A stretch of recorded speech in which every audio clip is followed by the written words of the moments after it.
Hey everybody, it's Sunday. I know you missed Saturday Night Live last night, so I figured I'd do a cold opening and just say, how's everyone doing? How you doing? I'm not stalling. I promise I'm not stalling. Trying to find the intro for this show. That would be so unprofessional if I was doing that.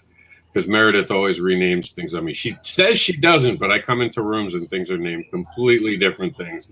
No, we're going to have a great show. We have Alex with us. C. Michael Lanning's with us. Meredith's going to take over. I got a little something to do for a couple minutes, but don't worry, I'll be right back with you guys. And I was hoping that we would have our other guests so I can introduce him now, but he's probably running just a minute late. That's my fault. I sent the links late, so I apologize to him. He'll be here in just a minute. Until then, let's check out our intro. Welcome to the Sunday Comics Brunch, where we dine on comics and comics headlines, hosted by Mr. Anderson and Meredith Logren. Join them and their guests as they go over the comics headlines from this week and their projects, brought to you by the Comics News Wire and Geek Insider. Warning and disclaimer. The views and opinions expressed on this live feed are those of the guests, speakers, and or hosts, and do not necessarily reflect the beliefs, official policies, ethics, or positions of the content providers, advertisers, additional hosts, and or guests, hosting sites, groups, or entities attached to this programming. Viewer discretion is advised. Good morning. I love my advocate this morning, my avatar this morning. I've never been so pretty. Meredith, take over. I'll be back. Good morning, everybody. Welcome to Sunday Comics Brunch. I'm Meredith Logren. I am the associate editor over at Geek Insider, as well as the executive producer of the Geek Insider podcast.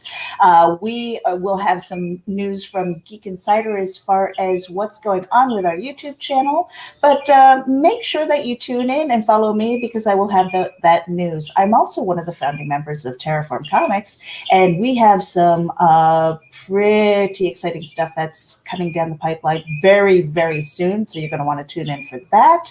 And I am going to pass the mic over to C. Michael Lanning so he can talk. And by the way, before I do that, I'm just going to let you know that C. Michael Lanning is one of the co-hosts, and we will be updating our intro to include him very soon.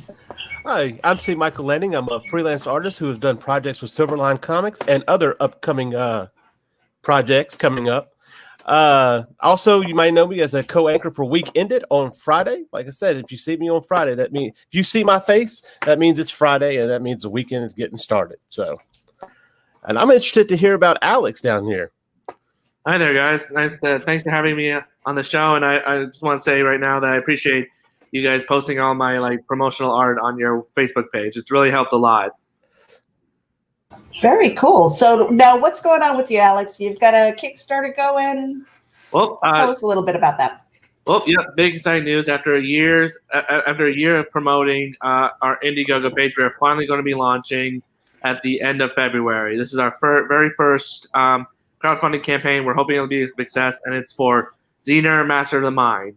Now, the plot behind this story is it tells the origins of a superhero named Axel de Vera, who has immense psychic powers, but the kicker is he has a very fragile mentality to use them. He's kind of been through a lot, so he has he's kind of, for a better word, he's kind of a little one flew over the cuckoo's nest a little bit. So this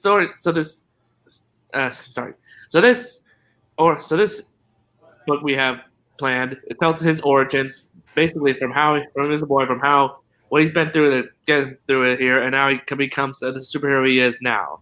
So the character is created by me, and the story is written by my editor, Webb Lanyard, and it is drawn by our artist Juan. And these are fantastic guys, and we are very excited to be sharing this book with you. We have some fantastic awards to give to people if they back this this Indiegogo. Okay, so I wanted to ask you, because I did say Kickstarter earlier, so that was on me. Why Indiegogo is instead of Kickstarter? I'm a little bit curious because having a crowdfund happening right now, I did a little bit of research and I decided to go with Kickstarter first. So what was your decision in going with Indiegogo?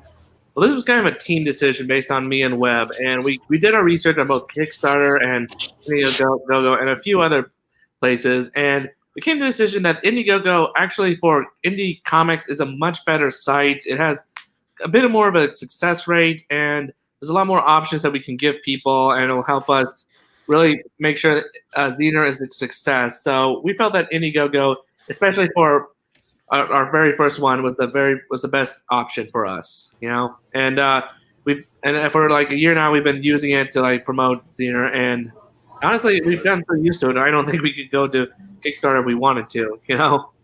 That's kind of funny. Yeah, I mean, because I know a lot of people who feel like the complete opposite, you know. And see, Michael, have you ever done a campaign on either one? No, I've never ran a campaign on either one. I've had some stuff on campaigns for either one, but I've never ran one. No. Yeah, but I mean, if you were to pick a platform, which one do you think you might lean towards, and why? I'm kind of curious. And now that Rob's back, I'd love to ask him too. No, Rob's answered this one, but yeah, bro, I would personally go with Kickstarter because of the stuff that I've heard behind the scenes as far as some of the Indiegogo stuff. Mm-hmm. But I do like Indiegogo because it takes some money out immediately as opposed to waiting for that time. I like that aspect of it. I kind of wish Kickstarter would do that, but yeah, kind of one of the reasons we went with Indiegogo too. You know, yeah. But again, our biggest decision was because we saw a lot of indie creators using Indiegogo, so it was kind of more of I guess you could say it was more of a common place for people like us, you know. So, mm-hmm. Yeah, the scary thing for me with Kickstarter is it's an all or nothing, whereas Indiegogo allows you to have that option of like a flexible goal or a set goal, and I guess for me personally, when I think of Indiegogo, I think of a more international audience. For whatever reason, and I don't know why or even where that perception came from. It just seems like a lot of the people that I've connected with, maybe in England or elsewhere, has used that to launch their platform. And then Kickstarter, I don't know. For me, it just seems a little bit more familiar, and I can't even explain why. Well, I think Kickstarter kind of had its reputation for being a gatekeeper there for a little bit. And whoa, slow down. Let's not do that. Okay. That whole thing, like that's all rumor. Okay. I've seen a lot of projects on there. There's a difference between gatekeeping, just to be fair, and literally doing something But that's very. I will say that I was saying that it was a rumor. So no, I just want to make sure. 'Cause then we get the emails. Yeah. We're not taking a side. All I will say is that even Indiegogo kicked off the same projects that some people are complaining about. So you can't have it both ways. I'm not saying Michael's wrong. He's heard the same things I have, but I also know just a little bit more about it, knowing that those same projects were kicked off Indiegogo too for the same reasons. But you don't hear that. That's my point. You can't have a totally you can't have a book, and I'm trying to be careful because we're live, where you talk about killing someone where it's against the law to even suggest it. And those were the types of things that they were kind of getting kicked off for. That's not censorship, that's laws. There's a difference. I don't want to step in it, but I do want to say that because I know a lot of people get upset about that whole topic, both sides.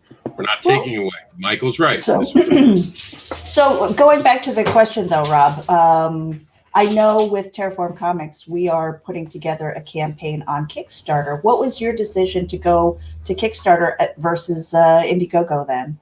Always comes down to where your fan base is. You know, there are a lot of people who say that you have to be politically one-sided to or be part of a group to be on Indiegogo, and then the same set for Kickstarter. Ultimately, that's all noise. It's where your fan base is. Where are the people who you are going to are going to be trying to ask for help going to be? And it comes down to that. I don't like Indiegogo. I've never hidden that fact. But I know people who do fantastic on it. I do great on Kickstarter, and I know people who can't do great on Kickstarter. So it's where you can draw. The one thing I do want to say, though, just a few things. Kickstarter's actually made more money than Indiegogo has. That's just a fact for comic books. $22 million last year, just a factual thing. And that was in October. We haven't heard the final number just yet either. Plus, Kickstarter draws the bigger stars, typically. And I want to push that back to like Alex, like doing the research that he has and seeing, okay, I think my audience is here. That's where they've developed those relationships and things like that. I think that's really important to pay attention to. And to what Rob was saying, knowing where your audience is. Right. And back on what Michael said about like the bigger stars, I think that's part of the other reason like we chose Indiegogo over Kickstarter. I think because like Kickstarter, it is used by the bigger stars. I think by that I mean the stars that actually have been like the creators who have actually been established in comics for a while. You know, they're not necessarily starting out like we are. They're not. They've been in this game for a while, so they've got their name out there, so they're people are a little more familiar with them. So I think that's why it helps on Kickstarter. But for Indiegogo, it's better for us because there are a bunch of like people, creators on there who are like, just like I said, whether they're starting out or they're trying to get their name out there. So it's kind of a support group, you know. And I always say to succeed in this business, you have to give a little to give a little, and get a little, and it's how we all grow and become better is by supporting each other. So like hashtag indie support. I've tried to get that hashtag going. So like. We're a firm believer in supporting our fellow indie creators, so that's another reason we chose Indiegogo. Mm-hmm. Now, I feel the same way as far as Meredith, let me just finish what I was saying because you did interrupt, and this is important for the conversation, very much so. What I don't understand about the connective tissue I understand it, but I don't understand why it's not better known. The big difference here between Kickstarter and Indiegogo, and this is just the truth, is the growing spiderweb effect Kickstarter has created. That is the amazing thing Kickstarter has that Indiegogo doesn't have. And a lot of creators aren't aware of this. I don't even know if Alex is aware of this. There are people that can follow me on Kickstarter, and every project I back, they now see. They get an email about it. They know when I back something. That does not happen on Indiegogo. Kickstarter promotes your book 48 hours now before it ends, sends out to anyone who asked for a reminder that they're going to do that. Indiegogo does not do that. Also, they do projects they love on Kickstarter, which is something that Indiegogo doesn't do. I'm not saying that anything about Indiegogo, because if you can make it work, Luke Stone in our group does a fantastic job in Indiegogo. He's raised more in Indiegogo than I have in any one single campaign on Kickstarter so far. So I'm not doubting the power of Indiegogo. But as a newer creator, just so I can say it out loud for the people watching, it is better to use Kickstarter if you're trying to build a fan base. If you have a fan base, it can be better to go to Indiegogo if you can drag your fan base over there. I've had a lot of problems both backing the campaigns on Indiegogo, and they still owe me money to this date. And I'm not the only one that they have not paid. I know horror stories. I've never heard a horror story with Kickstarter, but I know horror stories with Indiegogo. So that's why I'm nervous about it. I promote both equally. I don't take a side, but me personally, I like the spiderweb effect because if anyone is following me, they get to learn about all the things, not only when I launch something, but when I back a friend's project. Let's say that I'm tight on cash, and I've been tight on cash for the last couple of months. I can still help my friends out by giving them $1 on their campaign. Just $1 shoots that message of approval to all the people who are following me. And I know for a fact that when I back a campaign, I get a thank you from my friends because they get a little traction after I back it. Because I have I think 200 people who are following me, 300 people who are following me, and I didn't even ask for it. They followed me all on their own. Plus, anyone who's ever backed a campaign of mine gets an update instantly too. They don't necessarily have to follow me to get that update. I just think that's a wonderful thing that Kickstarter does. But that was one thing I did want to mention. And as far as stars go, I think the star power helps that because when Keanu Reeves showed up, suddenly the game changed. There were suddenly so many new backers. Of course, you have to tap into it, and there's more competition, I think, on Kickstarter now than there is Indiegogo. I do think Indiegogo has far less projects going at a certain time, so that's an advantage to Indiegogo. Right. Not that we want to make Alex. I don't know where the idea is coming from, but not that we want to make Alex nervous about where his campaign is going, Rob. But it speaks to from sorry, and see, I'll give you the mic in just a second. It speaks to knowing where your audience is, and I was going to say that with even with your social media, I have personally signed up for so many different sites because I am logging my name. I'm making sure that my name is mine and it stays with me. And so I sign up for everything. Do I pay attention to everything? Do I pay attention to Twitter as much as I think I should? No, I have it. It's active. It has a pulse, but is my audience there? Are they engaged? No, it's more on Facebook. It's, building up through YouTube and things like that. So finding those platforms, even for crowdfunds, it's so important to know where your audience is, cater to them, nurture them, and they will follow you wherever you go. And speaking to, like, you can start on Indiegogo and just say, hey, I want to see what we can do, because now the pressure's not on to crowdfund and get this project out there. I'm going to see what it does over on the other platform. So if you start on Kickstarter and head over to Indiegogo or vice versa, I think that's perfectly fine too. Right. See, Michael? Well, I'm sorry, you were going to say something. Well, I really wasn't. I was going to ask Alex about this because Zener, I was noticed that I saw an interview with you and you were talking about there's some mental health aspects to this book, isn't there?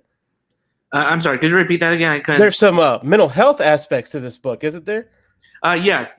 Part of the what you see with his origin is kind of Zener going through this life of struggling with insanity and kind of being kept in a place where he's not allowed to do a lot of it. And you see the after effects of this, like everything, especially with his powers. Because when you have one thing I know is that with psychic powers is a lot of people who have them, you don't really see the pressure that's built on the actual mental aspect of using them. Because like with psychic powers, it's all about the mind. You gotta Right. this is your biggest tool when using them. Like with Professor X used it, Dean Gray used it, a lot of other people use it, but you never really see them struggling with kind of using it in a way that backlashes. And that's one of the things we want to explore with Zener is the kind of consequences of having these powers, but not necessarily the right mentality to use them. And like with Zener, you can see he's a really good guy. He's a healer. He's a helper. He wants to help the bad guys more than he wants to defeat them, because that's the kind of guy he is. But like at the same time, there's a lot of weariness on him because he's been through a lot, and you wonder. It's like post-traumatic stress disorder. You gotta wonder if he can actually do it. And he's struggling with that. And I think that's one of the biggest aspects we want to sell on this, because a lot of people struggle with stress and depression and a lot of other problems. And I feel like when they see Zener, they will relate to him. Right. Okay. Yeah. That's pretty neat. Yeah. So you have that in mind. That's kind of the mental health aspect and awareness in mind when creating him. Yes. That, like I said, that was the biggest aspect. Like the biggest aspect with him was like having mental powers, but not exactly the right mind to use them. Because like I said, you don't really see a lot of this with a lot of other psychic superheroes or even villains. You see them having all these abilities of the mind, but never really what happens if they aren't right in the mind to use them. So that's a big selling point for Zener. Yeah, because Xavier's just he's just cool and calm with it. You can imagine all those voices in your head will eventually drive you nuts one way or another. Yeah. I got kids, so they drive me nuts with all their voices, and they're outside of my head. So right. I mean, I did want to ask you a question about to everybody who's here, because we've all created characters and stories and things like that. Where do you get your character development from? Is it from personal experience? Is it from the things that you consume? I mean, what is like the biggest motivating factor in developing that character and their backstory? Well, I think it's a lot of other things. I think a lot of it is from what I consume, as a fanatic too. With Zener and a lot of other my characters, one of the big things we try to do with Energy Comics and what we have planned is taking something that's been done before, but trying to putting an inverted or subverted spin on it, in a way that says, okay, this is something I've seen before, but this is a unique twist, And with Zener, that's kind of the big thing. When I was coming up with Zener, I had this original idea for a character that had all these psychic powers, not just telepathy and telekinesis, but a lot of the other minor stuff you don't see, mediumship or dowsing, things you would see in shows like Medium or like that. And putting this together, and eventually that evolved into kind of creating this character who, he was immensely powerful. He's like a psychic Superman, so he has like all these powers of the world, but not necessarily. He's not exactly the best at using them. It's like his biggest weakness is himself, and we kind of built on that. Just kind of going with what worked, and that eventually led to what Zener is now. Well, I wanted to ask you a fun question then. So, if somebody were to ask you if you could have one superpower, what would it be? Is it like Zener? Well, actually, it's a funny thing. A lot of the heroes we have kind of reflect on the superpowers I would want. I kind of actually named like 5 superpowers that I would want. Let's see. I think at the top of it, I actually, believe it or not, what I would want is the power of cartoon physics. Like to be like a living cartoon character who could like do really anything, and just like it'd be humorous while I'm saving the day. So like I like that. Mask or Looney Tunes. But at the same time, I do wish I had like Zener's telekinesis, because I feel like that's a very applicable superpower to use in everyday lives. And my other top 3 power is actually like storm manipulation. Kind of like my favorite X-Men is Storm, and I think it's really cool, the ability to control the weather, control the natural environment of nature. And so like those are the 3 top powers I would have, and actually that's kind of reflective in the 3 heroes we plan to introduce and run our universe through. Mm-hmm. I want to toss that over to Michael because when we started collaborating on Reapers, you sent me the clay, and just from that we were able to shape it into a story. But what was your thinking behind that, the character development and stuff? I just pay attention to other people around me. That's what it comes. Just draw from real life, draw from what people tell you. If you listen, people will tell you their problems. So you kind of gather from that, things like that. My mind wanders a lot, so I just kind of follow the path down. It goes down some weird paths. What can I tell you? Mm-hmm. But I think that's the case with a lot of creators. Actually, like a lot of creators are thinkers more than they are doers, and their mind tends to wander. And through that, they come up with all these great ideas that they just want to share with people. Mm-hmm. And so, see, when it comes to like superpowers and things like that, if do you find that you draw with the idea that like the superpowers that you want in your characters? No, not really, because my most interesting, what I would want as far as a superpower, which is not as cool as cartoon physics, mind you. That's cool. Most original. What? I love it. Would be teleportation, because I just hate traveling, especially trying to get home after work. So but no. Again, it's just kind of my mind wondering, what if this happened? What if that happened? That kind of thing. And it just follows down the road, and eventually I have to claw my way back into reality. So. Yeah. I mean, for me, like I guess in real life, like my superpower is just being able to shut up and listen and write, and the human condition and the horrors that sometimes we think and things like that. And it leans towards how my writing goes. And with Rob, with Barbara and even not even to put that in the same sentence, but with Bobby Gregory, with Cat Dad, there's that element of realism in there, but at the same time you're adding hero elements. Hey Rob, are you back? You weren't talking to me. You were talking, but you didn't ask me a question. Yeah, so what is your thought on that as far as incorporating how we want to have maybe our super selves in, or our favorite super elements into our stories and things? For me, it's more real, where it's not so much. I mean, I would love to be able to teleport, and I love the whole, changing weather and things like that, or being scooped up and being transported elsewhere. But like, when it comes to my writing, my superpower is really the humans, and where they're going to go, how dark they're going to get. What about you when it comes to your creative process?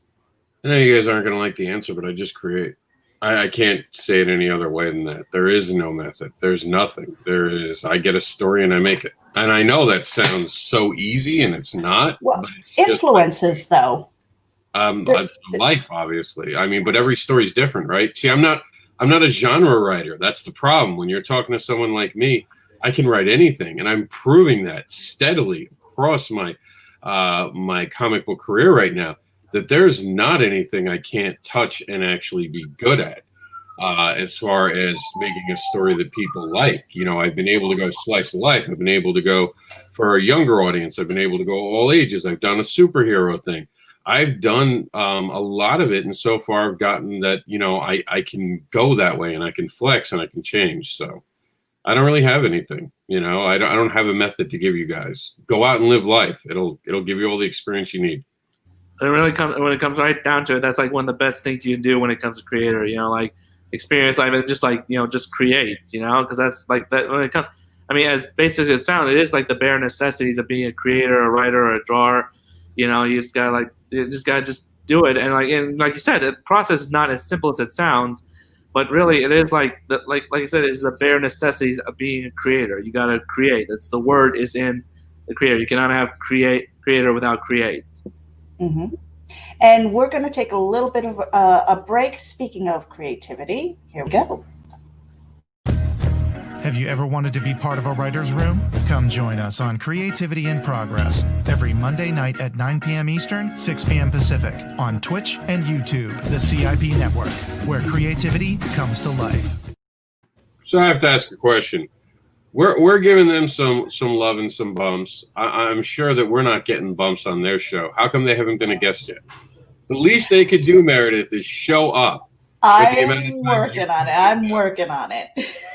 You know what I mean? Like, we're out here shelling for them. I think they deserve to sit down on the show for once. Don't you guys agree? Oh, yeah. Like I said, you got to give a little to get a little. And that's right. All right. So Ethan Murphy and Nathan Beatty, make sure that you get over here. I will be in contact with you very soon. Creativity in Progress. I was actually on their show. It was a lot of fun. If you've never watched their show, basically what they do is they bring a guest in. They have somebody who's drawing the character. They roll the dice, kind of a little bit like D&D, and they pick a genre. They pick, like the protagonist, the antagonist, and then they talk about the character. So in the chat, they do some character development, and then they start weaving together this story with their guest. It's usually across 2 days. So it gives you time to think about the story and where it's going. And in the meantime, that the drawing is happening for that character. It's really kind of an interesting spin on storytelling and story creation. And every week is a little different. So kind of like my kind of show. Yeah. Yeah. Now, Rob, what were some of the news things that we were going to highlight for brunch? Do you have those handy? And just for anybody who's listening, I feel like I'm a little bit off. I woke up with a tiny bit of a migraine this past week. A little chunk of my tooth broke, and so it's like been irritating the gum. And I have a feeling that I've been grinding and like messing with that hole in my sleep. So I woke up and just like the whole side of my head just feels like pins. That is not fun. I am sorry you have to go through that. Yeah, but it's not a toothache. I think it's just everything that's around it now is like just irritated. So I do apologize if I am a little bit off today. Just letting you know, I'm like really trying not to drool on myself at this point. So that's every day for me. yeah. To the point of the topics, we one of the things that I wanted to talk about today, besides our guests today, was the awards. The awards are in full swing. We have them going on. A lot of people like it. It's always funny when someone's like, "I didn't know about your award," and it's so painful because I'm like, "Ouch." Yeah, we've been promoting that. Do you want to put the overlay up for a minute so we can talk about it? Sure. Just give me 1 second. I'm actually updating our links for. Oh, well, I can pop that up here if you want. It's all good. I just needed to take a minute and get rid of what was in my link. to do it, because you know that disappears in the Apple for some reason. All right, so the awards ceremony this year, and I'm trying to call up. I think we have the StreamYard's doing that funky thing where I can't see the things that are there. Here it is. Geek Insider is going to host the first night on February 21st and kick off the festivities at 6 p.m. Eastern, where we give awards out for art. Then following that, the following week on the Sunday, same time, 6 p.m., Indie Volt gives out the awards for crowdfunding. Then we have the awards for words from the Chuck Shop Talk on the 7th of March. And then I'm going to wrap it up over at comicbookadvocates.com at 6 p.m. That's going to be the night we do the Hall of Fame. We're going to do the In Memoriam. By the way, if you know anyone who passed away in 2020 who was a creator, we want to give them their due. It doesn't matter what level they are. I don't care if they were amateur, not even technically a creator yet that it had something published. We want to give them their due. I mean, we're going to put up a picture. It's going to have their name. So I'd be very happy to do that. A couple creators, of course, we might have some insights. Some creators might want to talk about the creators that passed this year, because it was a painful year. This is going to be a very hard part of our program, but that'll be there. Plus the Hall of Fame, which we're still working on.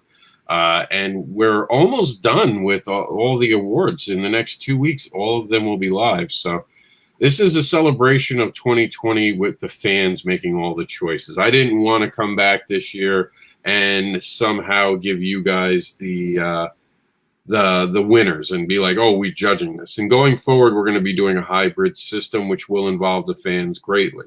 It will be a little different next year, but for now, it's all your choices, the fans. So this isn't a circle jerk award show. This isn't someone paying us to do this. We're not making any money. This is about celebrating an industry that, and part of that industry that never really gets acknowledged. I see all these different, oh, this is independent creator awards, and they're only giving it to their friends. How is that independent? That's not. It's no longer independent. You're just giving it to your friends. There are people in our contest I've met for the first time this year, and I'm so thrilled that it has that type of reach where we're all meeting someone new. And, you know, I'm in a couple categories, and I'll tell you, just being in the category and having people see what I have done is award enough for me. Last year, I know the awards, the first year, a couple people really ran with it. You know, one of the reasons Cat Dad and Supermom was able to launch in 2020 was because of the cover that they did for the award. And that wound up being a big thing because it kind of changed the momentum for that. So while if you don't win the award, it sort of sucks, but it doesn't, because you've still been part of the process. We all got together and we celebrated. The awards themselves, it's what makes people show up, right? That's why they're showing up, to see who wins. But they're also paying attention to everyone who's involved. And I guarantee you that we're sharing audiences by mistake or by design, depending on how you look at it. Don't all ambush me with questions. I'm overwhelmed. I'm overwhelmed. Stop. One at a time. Yeah, I have. I really have no questions. It's just a matter of heading over to the Facebook group. Make sure that you join the group and participate. We're still taking nominations and things like that, and people are dropping in their links of where to find this content that is being nominated. So, you know, there's one for podcasting. There's like Rookie of the Year's one. I mean, just with the art alone is sequential art, cover art. I mean, just so many other subcategories and things that people can qualify for. And for the record, we were very experimental this year. Yeah. With some of the things that we're doing. Because it's an awards where it's all fans, we didn't know how to handle it, and that's made us have to rethink some things, which has been interesting because you have to look at it at a different angle. That different angle is going to make the awards more interesting going forward. Even something like the Hustle Award. Like, how do you talk about crowdfunding hustle? Like, who? And then all of a sudden we put it out there. Okay, who hustled the best for their crowdfunding? And this one person, who's Luke, mentioned all the hustle he had for all the projects. And it's like, wait, should that count? Is that going to count? Are we going to count that? And it's exciting because it was, you guys are looking at it in a different way than we're putting it out there. Just like when we write a comic book and you see something that's not there, but we're like, oh, cool. But this is actually like a forward motion. So when someone says, oh, cool to that, we know we hit something. So we know we hit a thing that people connect with. So You guys are Well- helping us make the awards better every time you vote. And that was the thing that we had discussed was like hustle versus innovation, and they're two completely different things. And so we were like, well, I think that deserves a category because there are people who were out there who got their crowdfunding out there. A couple people that stand out to me, and I need to go over there and nominate them. Basically, it was like they launched their crowdfund, and every time I hit the share button on it, they were right there saying thank you. They were there retweeting it, resharing it, and just engaging like nonstop. And I'm like, dude, do you sleep? I mean, that to me is hustle, and deserves to be recognized. The people who put in the hours to get it done. I mean, it's hard enough putting your campaign together, but then to keep up that motivation for the 30 days or the 60 days of a campaign. Luke, for example, he had an Indiegogo and it extended to 60 days and he was nonstop. And he's not the only one, So if you know people, make sure that you get over there into the group and nominate the people. Show us and show the people who aren't familiar with them what they did. And by default, they're going to grow their network. It's a beautiful thing. I don't have a question on this awards. I just want to say that like the fact that you guys put this on is like it's very compassionate, like passionate of you guys, and it's like Mr. Sin said, this is a very thankless job that we're in. Like not a lot of people shine on it. Like we do it just because we love it, not for the recognition. But it's nice to be recognized. And I know this like firsthand when you guys like repost my promotional art, that this helps a lot. And you guys are kind enough to do this. But the fact that you put on this award show for all these independent people who might not have an audience that need, this helps them grow. And you guys are just awesome, like supporters of that. You guys are like the supporters of this business. So kudos to you. So and I want to toss that back to Rob too, because advocating is not easy either, and a lot of that is thankless. Actually, advocating's easy. Everyone gets that wrong. Advocating's easy. It's the getting rid of the human desire to make it all about yourself. It's the whole reason I don't call myself an indie creator with two eyes. Too many eyes in there. That's why I recreated indie to be INDEE. I made it stand for something. I didn't take something from someone else, didn't understand what it was, claimed it was for me, and I'm not trying to sell you a book. Maybe one day I'll write a book about my journeys, and I'll put in some tidbits. Most of my stuff I give for free when it comes to creating. I have a YouTube channel with over 100 videos. Go out there and see everything you might need to see. If you don't see it, tell me, and I'll make sure we study it and we do it. This industry comes from the shoulders of giants who learn from each other, and it is our job to continue to learn from each other and pass that forward, not to cash in on each other. We make our sales through comic books. We don't tell other people how to live when we're out there doing the wrong thing. We live in the same spot. We all know each other after a while. We all see each other after a while. You can either choose to be someone who helps other people, and that pisses people off. Don't get me wrong. Being an advocate, it upsets other people, and Alex will deal with that one day because he is a supportive person, and someone's going to come and tell you you can't do that. You can't support that person. You can't share that person's stuff, and they want to put rules on you. I've even had people be like, "Hey, listen, I need this done by this weekend," and I try to be a nice human being, but you can ask anyone who's called themselves my boss. I do not do well with orders. I have never been that person who, even my boss has learned to say please and thank you to me over time. The people who could fire me, I would call out and I would have aggression with. Don't treat people who are trying to help you like they're your tools. They're like when Alex says he's trying to share something and maybe he didn't share it the way you wanted to. Hey, Alex, could you do me a big favor? Could you maybe share this link instead of that one? Don't be like, hey, why are you sharing that one? I didn't tell you could share that one. Because when you do that, Alex is just going to remember you. He's a great guy. He's going to continue to advocate. Advocating is not hard. It's doing it. It's constantly doing it and being able to just have an open heart and want to help other people genuinely. And there are some people who call themselves an advocate that all they want is something in exchange for. They want to trade it. Oh, I am on Kickstarter right now, so I'm now the biggest advocate for comics for 30 days. I'm going to talk about everyone else's comics because no one's going to catch on what I'm doing. Oh, my campaign's over. Okay, I'm not going to talk to anyone for a while. Oh, wait, here comes my campaign's in 2 weeks. Here I am. I'm the advocate again. That's the hard part. That's the hard part. Sharing things for people, talking nicely about people who are excited about comics, that's the easy part. The hard part's the constantly doing it even after the abuse that you'll get, because people will treat you poorly, because this is a competitive field. And if someone feels like you're helping their competition, they're going to try to hurt you. Meanwhile, it's not competitive. We're not competing for the same thing. You didn't write the same story. You're not playing the same game. Stop looking at a competition. Stop blaming everyone for your failures. You're not trying hard enough. I had a friend yesterday who wrote, what are the things that are holding you back from reaching a bigger market? I said, and it's true, nothing. It is my job to reach the bigger market. That is all. There's nothing holding us back. There's no one kneecapping you. You're just complaining because it's hard. Yeah, everything worth doing in life is hard. So do you really want? Yeah, that's the thing. No, sorry.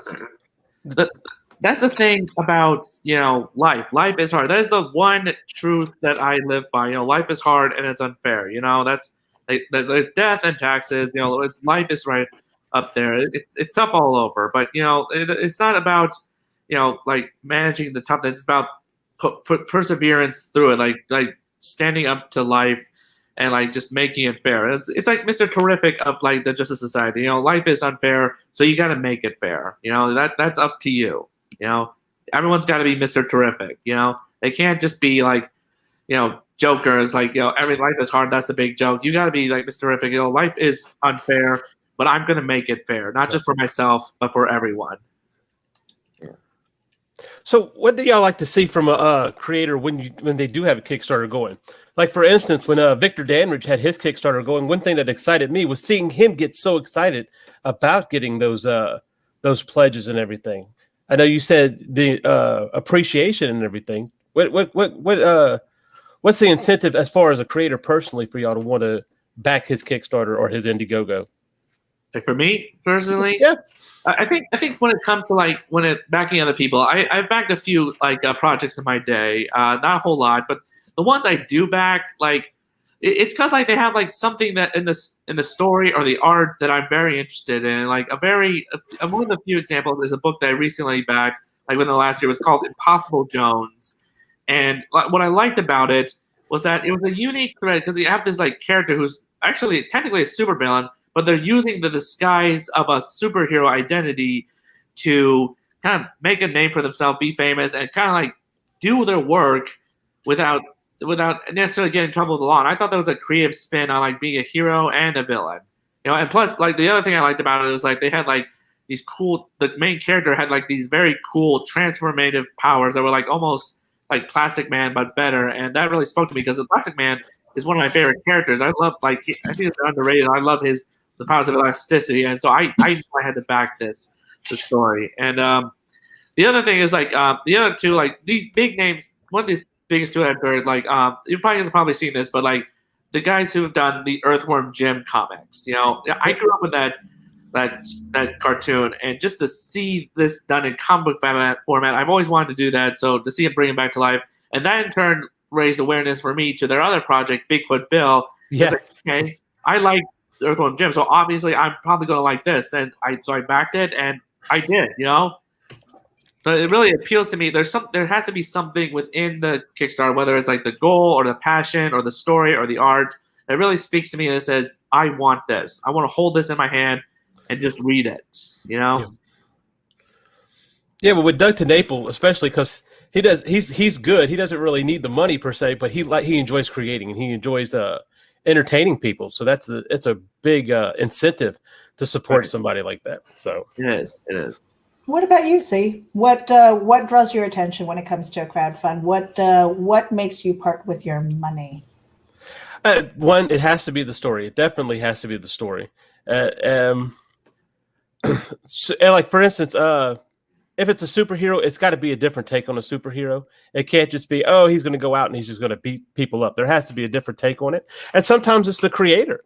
Sometimes the creator has such an enthusiasm for the project and such a passion for the project that even though, let's say it is a superhero book that's kind of like, okay, it's your typical superhero fare. I'll back it just because I want to support that creator, because I want to support him going forward, because I like to see that passion in comics. I like to see that passion in creativity. So sometimes it's just the creator that kind of pushes you. It's passion that pushes you into supporting him. I mean, they don't call it a passion project for nothing, you know. Right? See that someone excited about their own project and just wanted to share it with the world. You're just like, okay, I got to get on this. I got to see what big deal is. I got to support this dude, you know. Mm-hmm. And I want to bat this back to Rob a little bit, because he has a video here. I don't know if it's available really quickly, but the importance of $1. And so as an advocate, as a person who wants to see, just that backer number increase, and, maybe you don't have $10 to throw at every campaign that you want to support, but you have $1 and it just moves the needle a little bit for them. But Rob, what is it that says take my money beyond the $1? Well, I'll back anyone for $1 as long as it's not going to affect me financially. I try to give, especially my friends. I even apologize if I can't support my friends for more than $1. Sometimes just, this has been, especially this past year we're coming out of, a lot of us limped out, if not crawled like the zombie that's half alive out of 2020. That's how I felt leaving 2020. I'm still trying to regrow my legs. So I'll give anyone $1, but usually, honestly, because, money's different. When you start spending money, you start thinking, well, is this worth my money? And that's what I do. I look at it that way. So sometimes I'll support a creator, but that just goes one time. Like, I won't keep supporting someone. I don't care how passionate they are. If you're putting out bad quality product, then we talked about this on Friday. Everyone's like, oh, it's not a big deal if I put out a comic book without an editor. Yeah, it is, because you're lowering the stock of independent creators. And then I got to work even harder because you put out crap. Because when someone went home and they see crap, they're going to do that. So if you're putting out a bad product book, and I mean bad, not I didn't like the story, because there are stories I didn't like. I've done good reviews on because they hit all the quality markers.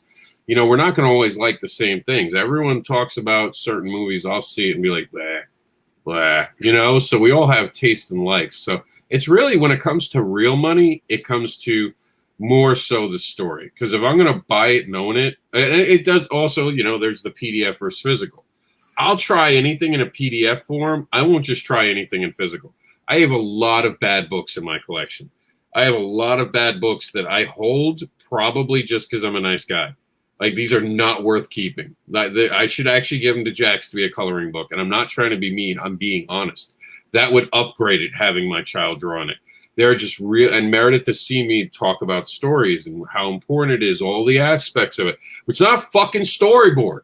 You have all these people who come in here trying to make storyboard comics and wondering why their comics suck. It's because you're making a storyboard comic. There's no such fucking thing. For the record, went through the history. Comics came before storyboards. As a matter of fact, guess what inspired people to use storyboards? Comics. So let's not confuse the two. If you think that comics are storyboards, please leave.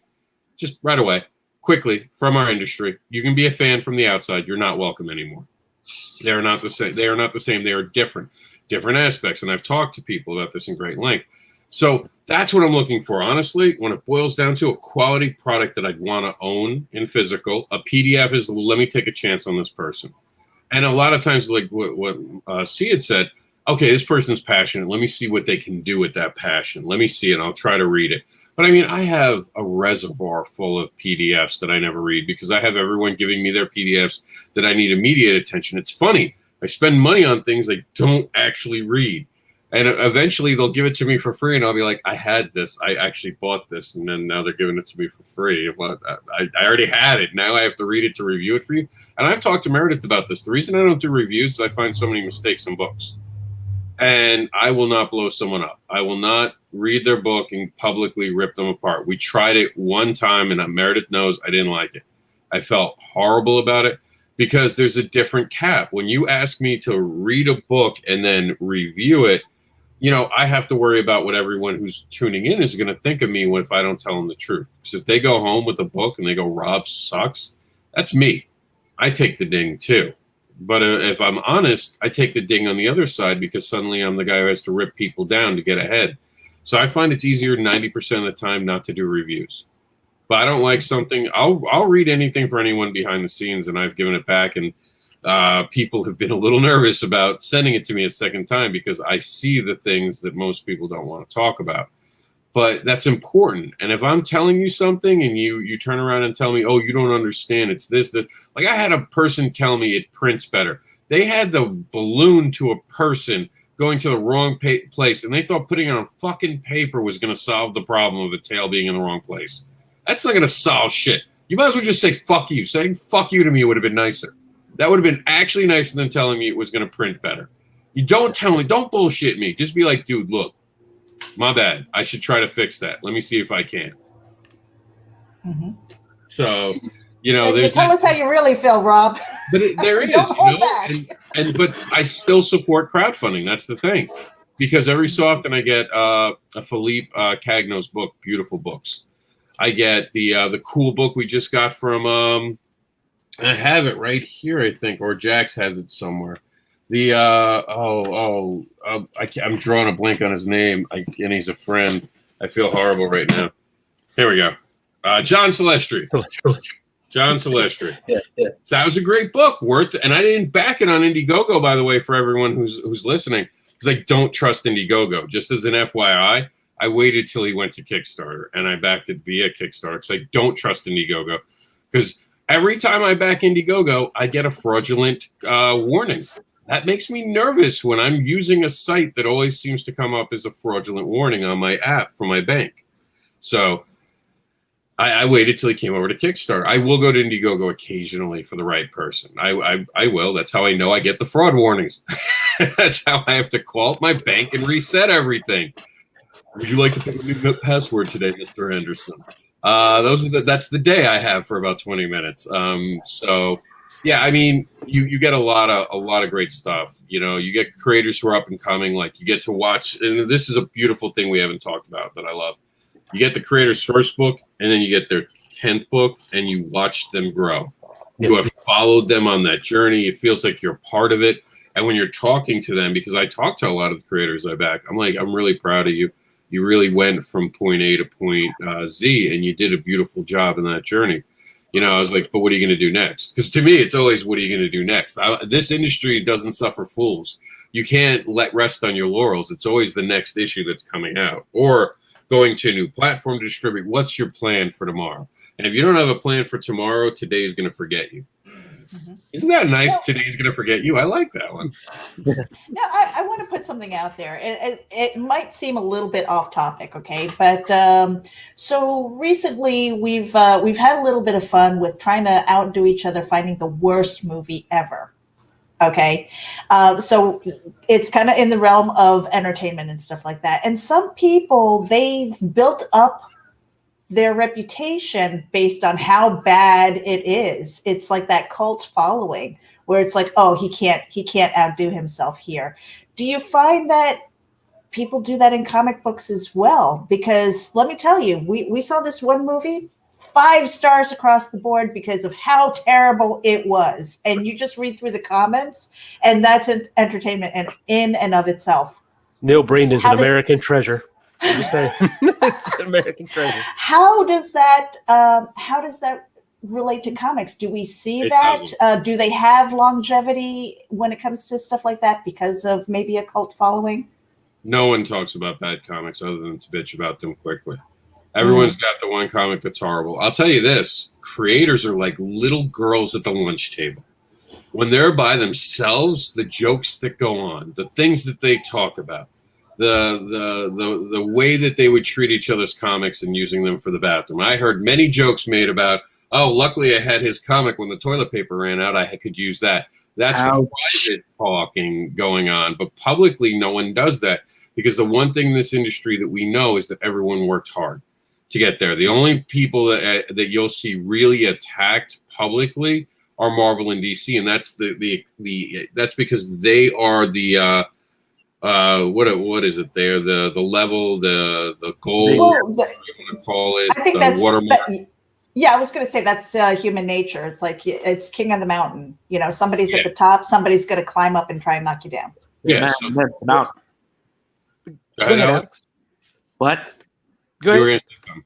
I was just gonna say like the man, the myth, the mountain. And like actually, kind of like I don't mean to like really oust it, but I think when we talk like bad comics or something, I think like one person that really comes to mind is I don't want to like bash him, but I think like Rob Liefeld. You know, I think like that's kind of like a guy who's got like a cult following. You know, like it's like, but I'm not sure if he exactly fits into like what we're talking about. But he just immediately comes to mind. You know, like he's about some bad stuff before. He's very controversial in this game, and just like when you guys were talking about this, that just like really came to mind. That's just right up there.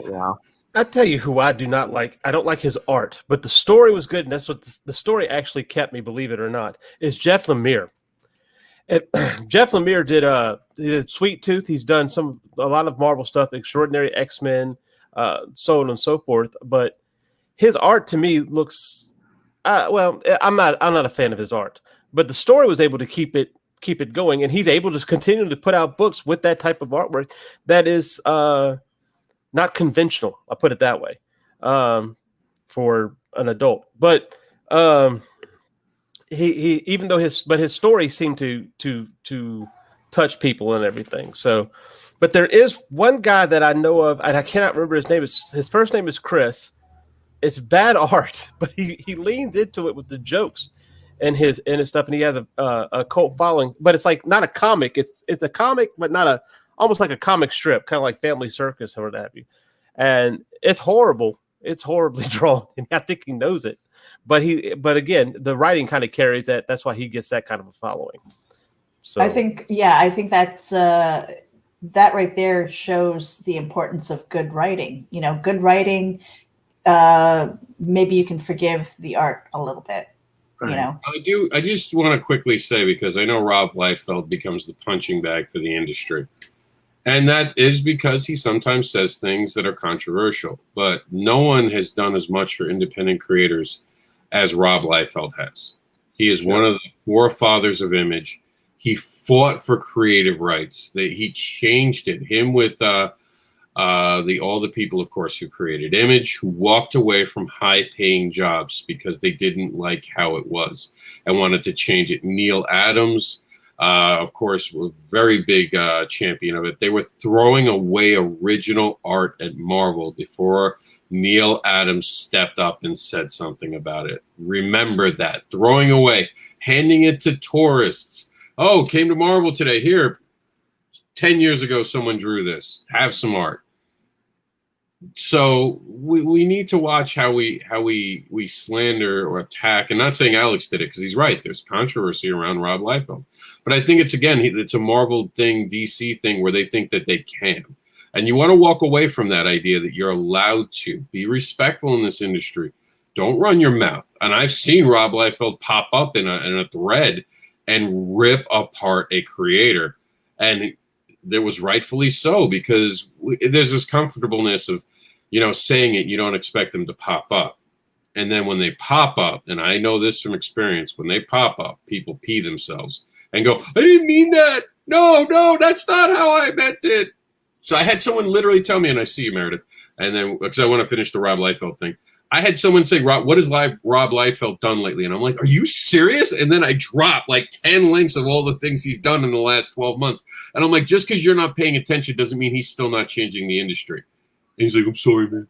I didn't mean it. And I was like, yeah, stop thinking you can attack people. So just for everyone, if you hear something bad about someone, keep it to yourself. Because in the end, you never know who's watching. And you don't know who you just upset. I have not publicly gone after many people, and there's a reason I don't do that, and I do vague shit. It's better for everyone involved not to stir controversy. Go ahead, Meredith, play your bump. all right, we'll be right back after this. This is the Legend of the Traveling TARDIS. Follow us on Facebook, Twitter, and Instagram. Subscribe to us wherever you listen to your favorite podcast. Also catch us on the HWWS Web TV YouTube channel. Subscribe today and become part of the legend. As in Christian on the show, Meredith. going to be a whole day thing now. Every bump, there it is. Rob, man, we're going to have words after this. Well, actually, we could get Christian. Christian would come on, actually. He absolutely would. Come on in a second. Like, he has no problem about that. I thought it was funny after the last one. I was like, oh, yeah, here we go. So we're in our second hour now. All the links, by the way, for Alex's stuff is in our thread. That's over on comicbookadvocates.com, so you can see all of Alex's great work. He gave me a whole bunch of links. Don't worry, Alex, I didn't put the PDF you sent me. Because don't worry, I didn't give that out for free. Alex is like, oh, because I've seen that done. I had press releases sent to me where they were putting in PDFs and they didn't say there were PDFs at the bottom. They just said looking for reviewers, and they had all this stuff. And it didn't say like PDF copy. It was just the name of the book, and apparently it was a link. And I was like, you can't do that. You have to tell people, reviewer copies. Don't ever send an email like that. Because if you're sharing it, because we can share emails now, you're giving away books for free. Don't do that, kids. Well, technically, the issue 0 was kind of like our way to introduce people into Xenar with this story. So technically, I'll go give it away.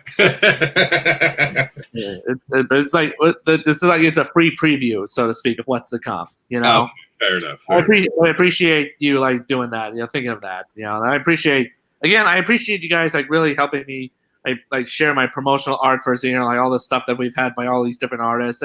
It's really nice. I don't know a lot of people who do that. You guys are really great supporters. You guys rock. Thank you. All right, Meredith. Did you want to have do you have another topic in mind, or do you want to go back to the pre-assigned things I had? I want to go back to the pre-assigned things that you had, and maybe whatever highlights, what popped in the news that caught our attention. We were talking about that. Remember that library kid? Yes. And how the importance of kids and comics in kids' hand, and we all agreed that was a pretty big moment this week. And we even had a little bit of controversy trying to figure out who's in the picture. Live during our show, we were like, "Who's that in the picture?" We got all confused. But it's just that they said McLean. The guy that pictures McKenna. I was confused. That's all I can say. And it got worse as we tried to unravel it for a few minutes until we finally got it back home. It was not our finest hour. But here it is. Here's the picture that caused some controversy. But it's so awesome. Local libraries talking about, no, I cannot get away from that damn thing. Look, even when we're not talking about it, it pops up in our stream now. Damn you, C19. Damn you to hell. So, no, this kid's awesome. He's out there trying to tell people about comic books. How cool is that? I have a friend who actually works in a library. I should reach out to him.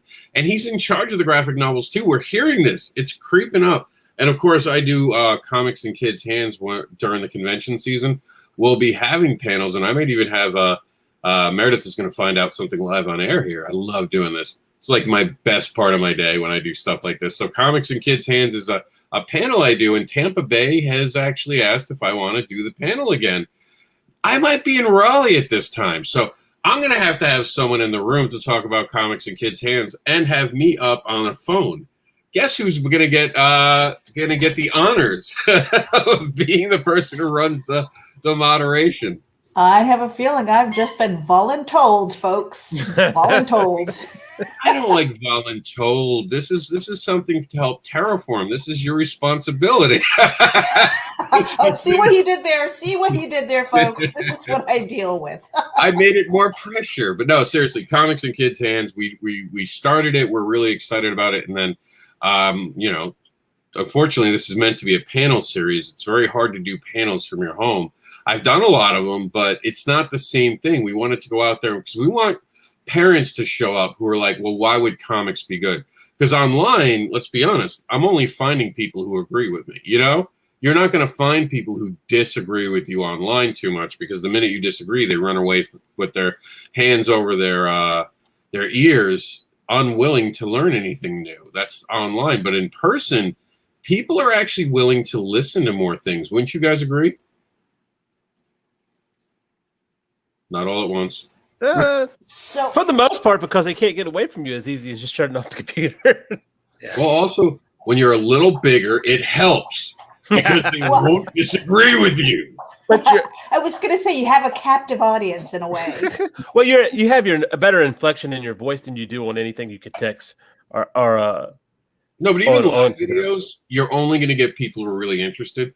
But when you go to a convention, sometimes people just want to sit down, or they go, okay, I'll give it 5 minutes and I can walk away, because they're there anyway. And sometimes they need a break, and panel rooms are a break. I can't tell you many people who said, I wandered into your panel room just to sit and take a break in a quiet room. And I'm amazed at what you're doing. I never thought of comics that way. That's so amazing. Thank you for putting on this panel.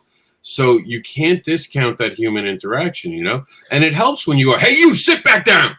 Panel's not over yet. You can't do that. I've seen that happen, and it's so funny, you know, and only the brave keep walking.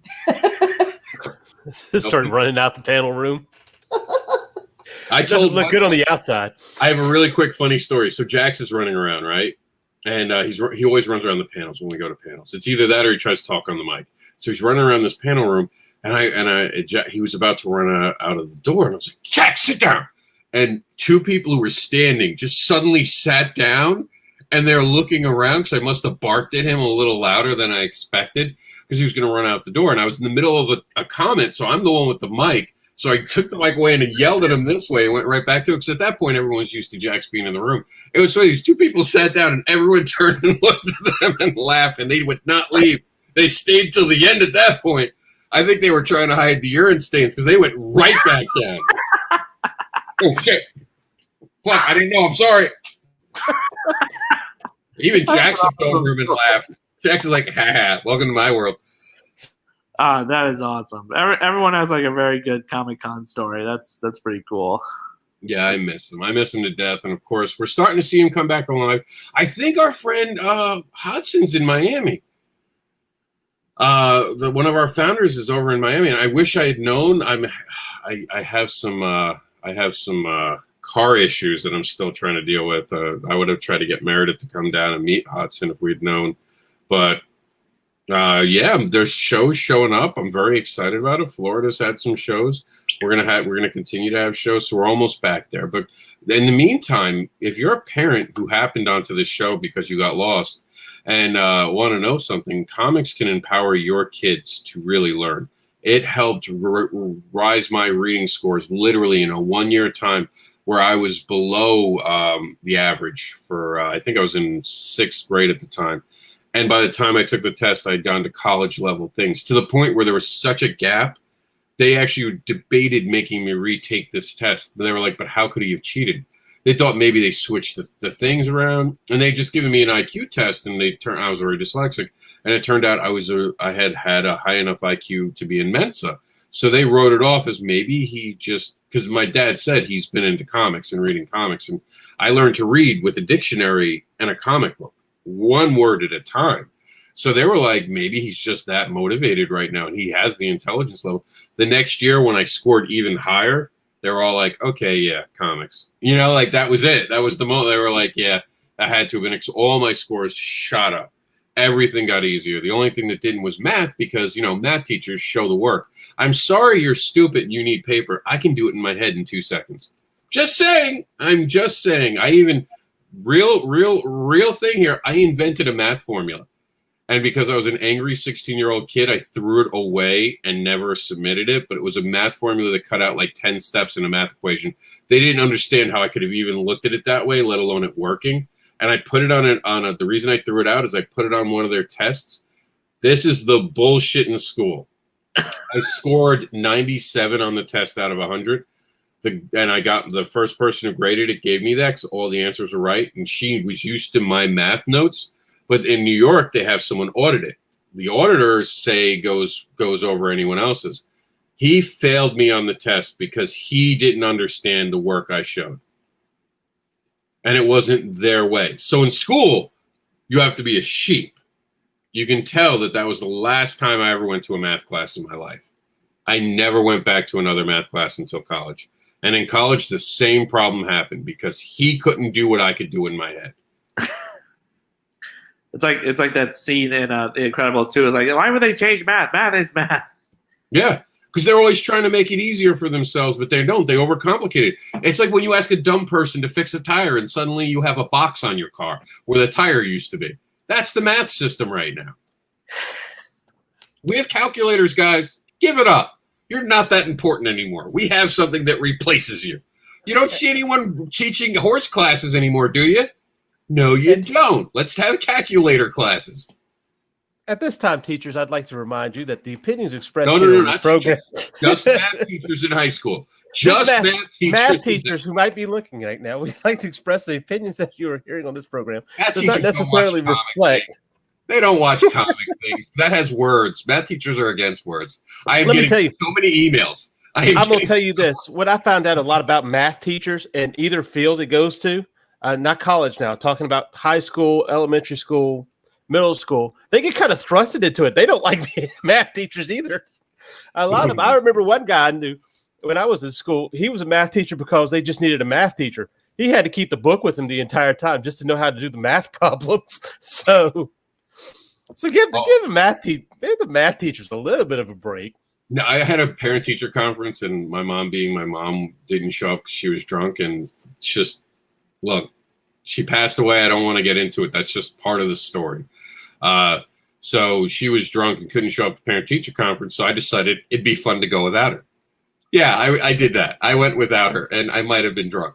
So I showed up to the math teacher thing, and I was like, I want you to explain to me, since I'm my own parent, because I'm the only one in charge. And I'm still surprised no one called. That's how little they care about you in high school. When you could show up drunk to your own parent-teacher conference, no one sends anyone to check at you at home. And I was like, I want you to explain to me why I'm smarter than you, and that's a problem. Something about security, and I just left. I was like, look, if you're going to be combative, we just can't. We're never going to get this solved, okay? You're just being combative. I was not a good kid. I was not a good kid, ladies and gentlemen. But I was a fun kid if you weren't my teacher. Yeah, I was never a math student at all. So now, what else was in the news? Well, we got comments. I just realized I hadn't. I was like, we're not getting any comments this morning. And I was like, oh yeah. Did they just pop in here? I've seen John's on there. I was on private, even though I told it not to be private. StreamYard's apparently got that problem for Facebook. Facebook doesn't like StreamYard, so every so often they do something where all of our videos go back to private even after we reset it. And I forgot to reset it that third time at 10 minutes.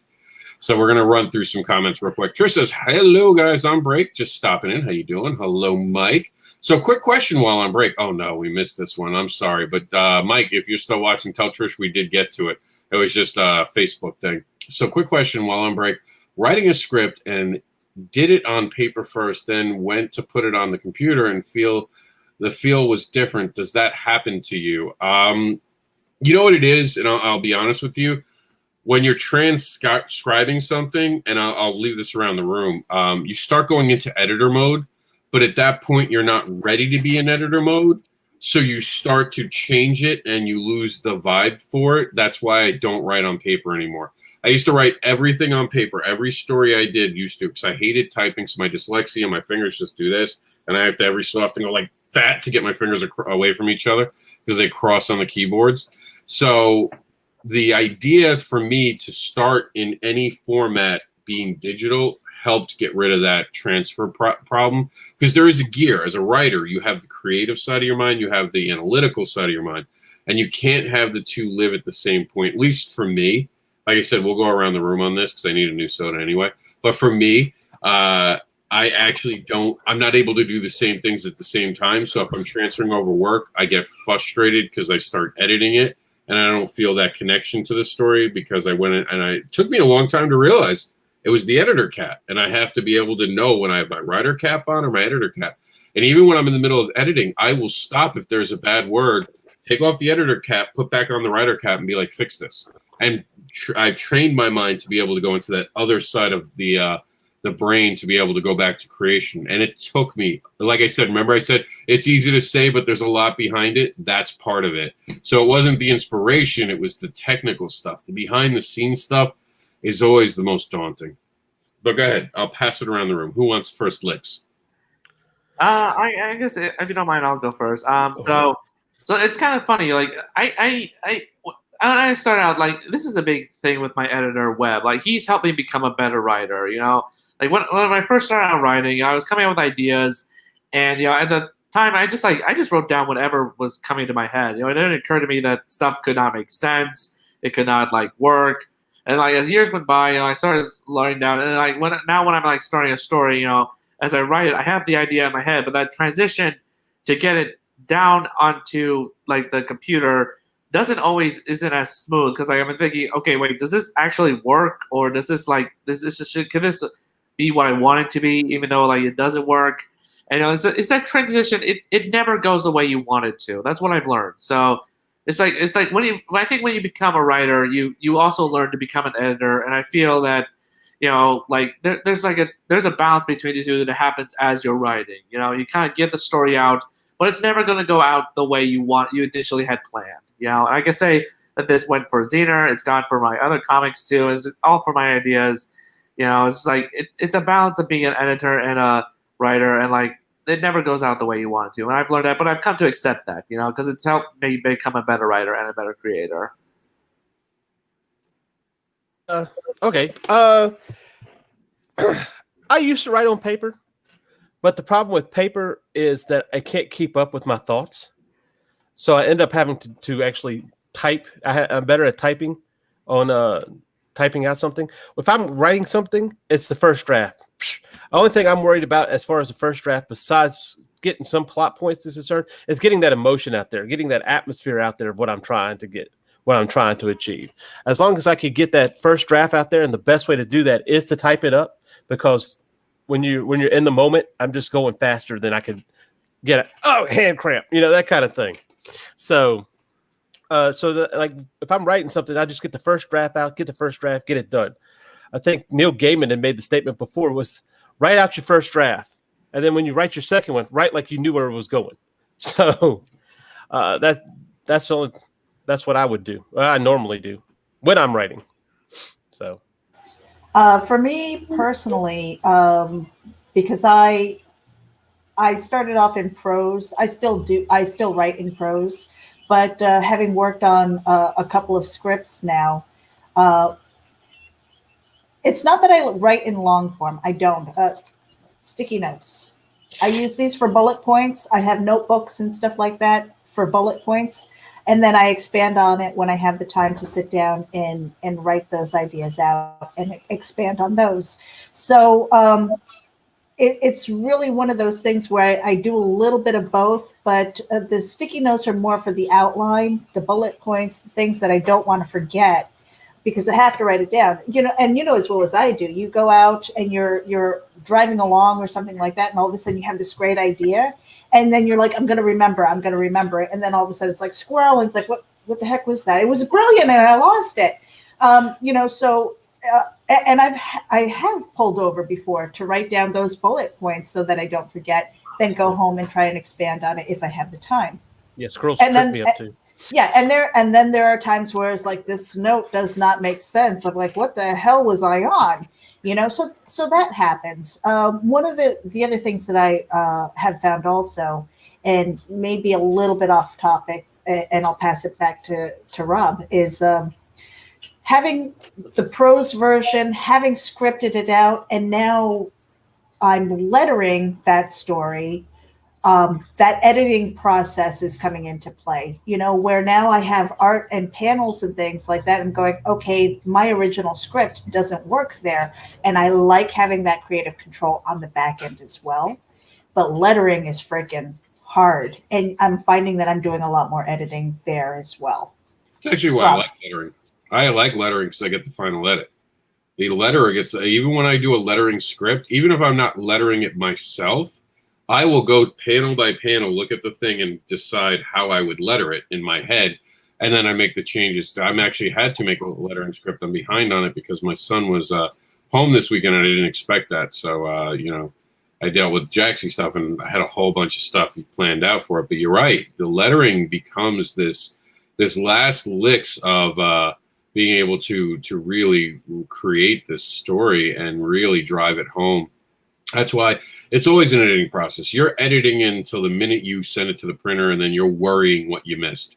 That is the honest truth. You are terrified you missed something. So, yeah, and you're always going to find something. I mean, Marvel and DC find something. The goal is to not make it So it's all over the place. People will forgive a mistake or two. They won't forgive a book that has constant mistakes. I've seen books that literally had pages printed in the wrong place, and they wanted to charge you for it. I walked away from the table at that point. I was like, I'll see you the next time you have a proper book. You know, because I know the printer probably screwed up. It's probably not their fault, but they should be giving that book away for free then. Yeah, or for dirt cheap, for like $1. Don't try to sell me a screw up. I don't care whose screw up it was. It's a screw up. That's not what you sell me. You have a misspelling in a book. Okay, that happens. I'll tell you the truth. As someone who's dyslexic, I put in a word, it auto-corrects it, and my mind, due to the dyslexia, doesn't realize it picked the wrong word. Because there's just too many words in between. I'm like, okay, I guess that's it. Like, my mind's like, sure, looks good. You say it's spelt right, we're fine. And I walk away, and then all of a sudden someone goes, hey, did you mean through, not thorough? And I was like, there's a difference? I was like, oh, do tell me. I mean, I'm still learning about M dashes and just loving it. Loving every second of M dashes. Hey, everyone, Marv. I am stalking you. Huh? Happens. Your kink is not my kink, but as long as you're having fun. Upgraded firestorm ability that could change any matter, alter a person's body to heal or make it better, or change lead to golf if needed. Lead to gold. Lead to gold. Gold. Sorry. Yeah, I don't know why needed. golf got in my head. Dyslexia, you know, it's a bitch. So I guess that was Mike's superpowers. Superhero thing. Yeah, it was definitely. That's why I was like, it's kind of cool. Yeah. Stories can be simple or complex, but you need to plan to satisfy readers. Something for you, and you have the people now who are like, art is more important. I don't understand why they put balloons up with all these words. Because if there weren't words, you wouldn't have an MCU right now. John Celestri says, recipe consists of basically the equivalent to salt, fat, and sugar in particular amounts that satisfy certain types of readers. Going back to our readers' comments a little earlier, yep. I love being able to cast multiple votes, so I do not have to pick my own favorite. That is something part of our awards. You as fans get to choose everyone you want to win. It's up to everyone else to decide who the ultimate winner is. Please, thank you, and sorry are easy to use if a person cares. Yep, absolutely. You know, sadly, it's also used by people who don't care sometimes, and they just say it and expect that blanket forgiveness. It's what the person does next that tells you how genuine those words were. Trish gets excited to see creators getting excited. She's working now. Yeah, I mean, there's nothing like seeing an excited creator. I'll back a person because of their excitement. When I see people do a video like this, and you've both seen my back applause. If you do this like this, you won't even get $1. If your video is like, hey, I'm like the best there's ever been, and I made this book, and you're gonna love it. It's gonna be fantastic, the best thing ever. You know, I'm not backing Trump on Kickstarter. That's all I'm gonna say. I'm just not back. Don't act like Trump. Don't tell me how great it is. That's not your job. It's my job to tell you how good it is. It's your job to sell me on the story. Don't forget that, creators. Telling everyone how great your book is screws you up. Telling me it's different, telling me it's unique, those are words I'm interested in. But telling me how great it is, look, I don't care what your mom said about your book. It's what I think about the book that matters to me, and that's the ultimate truth. Have got up and reached the computer. Jigger now. Jigger now. And I like Rob Liefeld. I knocked him down by accident, and he was super cool about it.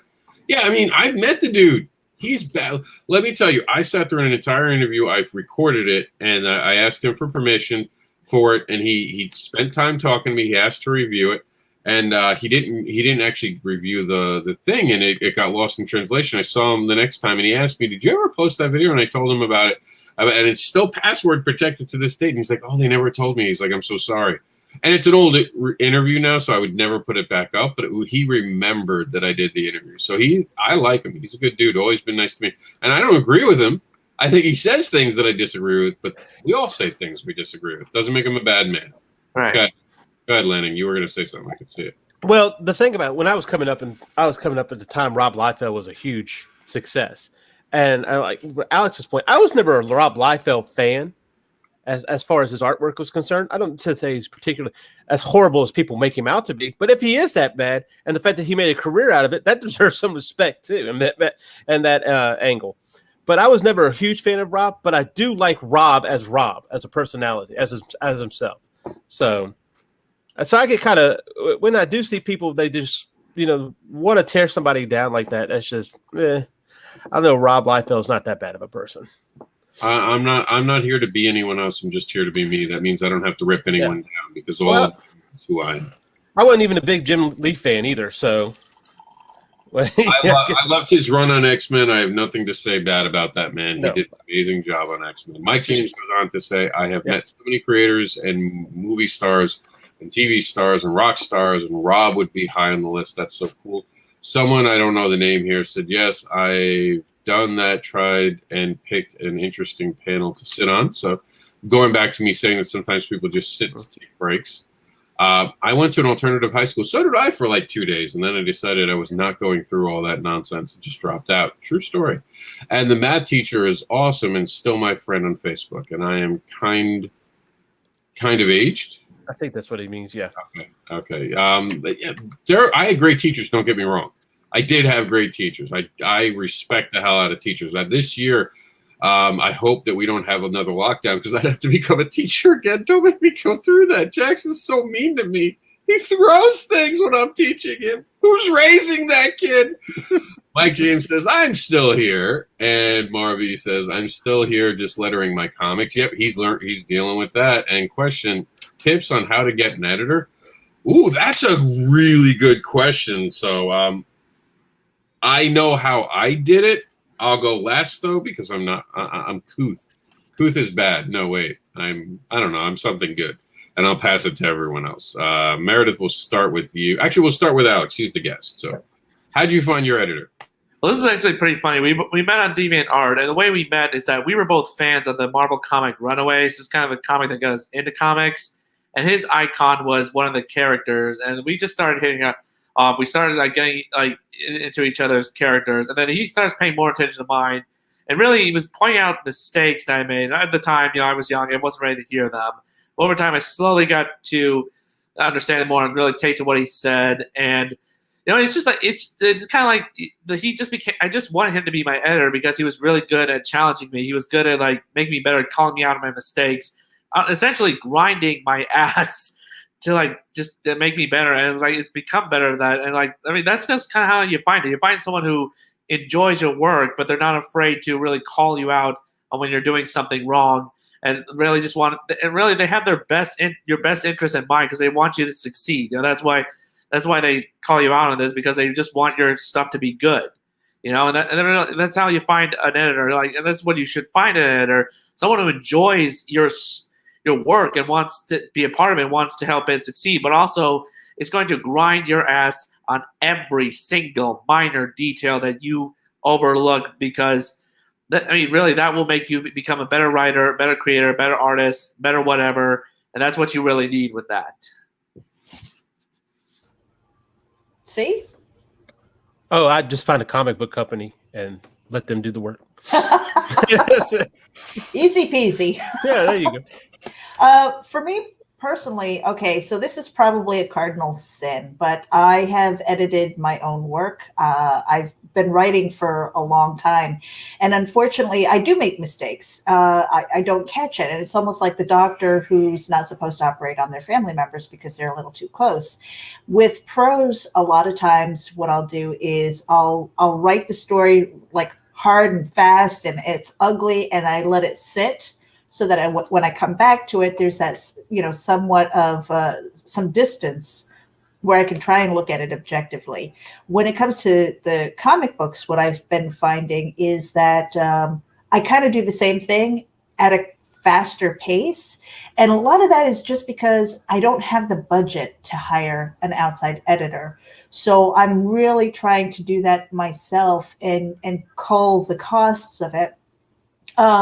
So then that's when I rely on really good, trusted friends, where, again, with the lettering process that Nita, for example, has been instrumental in this one page that I was struggling with.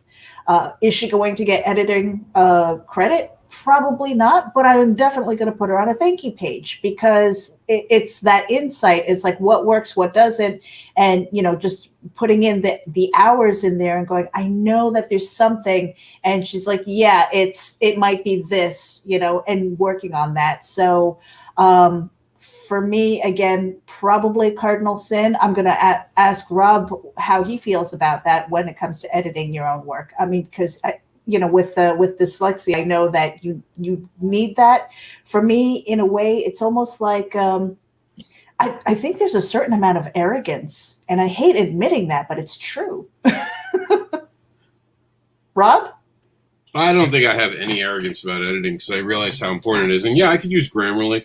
I've actually gotten really good to the point where Chuck, who edits a lot of my work, and we work really well together because, like Meredith mentioned, I have dyslexia and I also have dysgraphia, which means that I can read something 10 times and tell you it says what I think it says and miss the fact that a word like that is not where it's supposed to be. It's completely gone, but my mind has filled in the blank and told me that it's there. So for me, it's a necessity, but for everyone, it's a necessity. It's another set of eyes. How do I find them? It's really simple. I just ask out loud, who's an editor? I've gotten to that point in my career where I can go on Facebook at any given time and say, hey, is anyone an editor? And I'll get 35 inboxes and 10 messages to me. I'm an editor. Or what are you looking for? And all that. It's not how do you find an editor. It's how you find the right editor. That's the difficult part. It's finding someone that you can work with who gets it. I have people all the time who try to fix up my my dialogue, and I have a lot of problems with editors, and I've worked with a few editors where they're like, that's not how, it's not proper, it's not grammatically, whatever, it's not the proper way it's supposed to be written. I'm like, but we don't talk properly. I was like, that's not how they would sound. You want me to change things to make it stereo instructions? I'm not going to do that. This is how that character would speak, and I'm capturing it. And I've gone back and forth, and I've been a part of projects where I've gotten to the point of ready to leave a project because they wanted me to change the way a character sounded. And I won't bet, and I'll tell people, say it out loud. And I've worked with editors, and they've said it out loud, and I've got the message back. Okay, fine, I get it, I see it.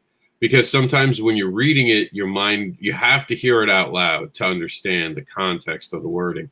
So it's hard. It's hard to find the right editor, and there's no magic there. It's working with different editors, finding your style. Like I'm a story editor. You can bring me a story, and I can tell you how to make it better. Did you want to say something, Michael? Yeah. Well, what is it? What about when it comes to beta readers? Do you use beta readers? I use beta readers, but not to tell me about mistakes. I want to poll. I want to know how people react. Right. So beta readers for me are emotional attachments. Like I'll give out a script to people if I'm on the fence. Perfect example. I'd written a story, and it's now actually a pretty well-known story. But when I first wrote it, I passed it out to a bunch of friends, and I have friends who will read things for me. And then they got back to me and they said, Rob, oh, that was cool. Good job. I like it. I knew I'd written a horrible script. No one had asked me follow-up questions. No one had shown any real passion. They were being nice. I had written a script that was passable, but I don't put out passable work. My goal is never to have something passable. I like to create something that people remember. And I'm lucky enough that I've been able to do that over and over again where people remember what they've read. And they'll talk about it. I'll be on a show with someone and they'll be like, I read that book and that was really blah, blah, that was really cool because of blah, blah, blah. And this, and that. And I'm blown away. Mike's done an amazing job even talking about the things I've written. So to answer your question, when it comes to that, beta readers are super important, but not part of the editing process, if that makes sense. They are part of the quality process, and if they're not coming back to you with words that were like, they should be asking you questions. When's the sequel? What happens next? Those are the words you're looking for. If they're telling you it's just good, it means your book is passable and you need to go back to editing. You have something, but you need to work on it. And if you have really good friends or an older sister or an older brother, give it to them. They'll tell you everything that's wrong with it right away for free. And in like 20 minutes, faster than anyone else, they'll come to blow your world up. Mike says, I have found that there's a lot of editors. Look for one that will improve you. Exactly. Push you to be better. Exactly. But can always work with you. Just my thought. And that's Chuck. To credit to Chuck Pinot. And there was another editor. She's no longer editing, so I'm not going to throw her name out there, but she did an amazing job in my career as well. And she worked with me, and she loved that. because I fight at my editors. I do. I fight back, and it's not ego. It's for the best story. And I always say, just prove me wrong. Show me why I'm wrong. And been there, done that. yeah, and when they hear that, and I told an editor, I was like, I want the best story for every person who reads this book. Tell me why I'm wrong, and I'll agree with you, and we'll change everything that I have to. And I think once an editor, because you also have to have that relationship with the editor, it's super important. They have to know that you're not there just to fight them, just to tell them why they're wrong. Because I think Meredith, ego goes on the editor's side too. I think sometimes an editor comes in and they look at your work clinically and forget that it's more than just words. It's passion. It's and they might not understand something. I've had an editor go, "Why would you mention this?" I was like, "Because that character's in the sequel." He's like, "What?" It's like, "Yeah, that's a character in the sequel." So you didn't tell me. I was like, "Until this moment, you didn't need to know. I haven't written the sequel yet. I just know that character's going to be in the sequel." And he's like, "Damn, you start here." And I'm like, "Yep." I make sneezes sound a certain way, and there's a reason for it 2 issues later. And then Facebook would go, "Oh, look, he heard his ears. His ears were ringing." I could talk about tips on it on getting editor. If you want to pop in, you're more than welcome. Well, the other thing that I want to see on a future Sunday Comics Brunch is you two going at it live with, taking a page or two and editing and seeing what that process is. For those of us who, again, because I kind of edit my own things, and perhaps that is the cardinal sin. And, again, a lot of that is motivated by budget, and some of it is just a little bit of arrogance. It's like, I know words. I do words, Well, yeah. Well, on that, I've actually taken a Gotham writer's workshop, and the person that was teaching it was an award-winning writer. And that question came up, how do I find an editor? And she says, well, that's what I'm teaching you to do. So, I mean, I guess it kind of works. It depends on who you are. Maybe some people have more of an objective eye than others. That was my question about beta readers. And the thing about beta readers is you typically would want somebody you don't know, just people out there, to send it to you. And I get what Rob's saying, because I have a wife that's like that. She'll tell me what's up, what I don't like to hear constantly. But that's why one of the reason why I brought up beta readers too, is because I understand he says it's not part of the editing process, but if they're going to give you some type of critique that you feel that it kind of does need to change, doesn't it actually kind of become part of the editing process? I do want to ask Mike a question about this. He says if a book does not leave me wondering what happens next, I feel robbed. Isn't that absolutely true? Like when you get to even a book where the series ends and they don't leave a door open, isn't it so dissatisfying to not, like, I hate when they show you the characters 30 years later and they've answered all the story and you're like, I wish you just left it open. I like the cold openings are also good for a cold ending where you get to imagine where they go next and just give me a little grain. Don't you agree, Mike? And Chuck says he wants to come on and talk. We'll try to get him a link in the next few minutes. But we do also want to hit up the, what do we have? 2 other topics. And the one topic I want to get while I'm giving Chuck the link. And we'll go a little bit in overtime this week because last week, turns out YouTube didn't have any problems with us going a little over for once. Cool. So we have a good conversation going on there. And I'm getting text right now as I'm working on something in the background like I always do about the thing I'm working on. So I'm going to pass this on to you guys because you know what time it is, right? If I'm passing it to both of you, that should be the clue. Oh. That's the clue right there. We got it. We got it. Reapers. Yeah. Okay, so let me pass that to C a little bit because I've got to. I'm gonna drag it. I wasn't expecting that. I have it for you guys. Don't worry. I have the thing I created for you guys for the other day. So cool. We have everything ready to go. You're up. Talk about Reapers. All right. You want me to throw the pitch out there, or that'd be good. Yeah. All right. When spirits can be harvested and sold for energy, the Ragtops must navigate psychic vampires, alien reverends, and other money-hungry groups to reap that sweet, sweet spiritual gold.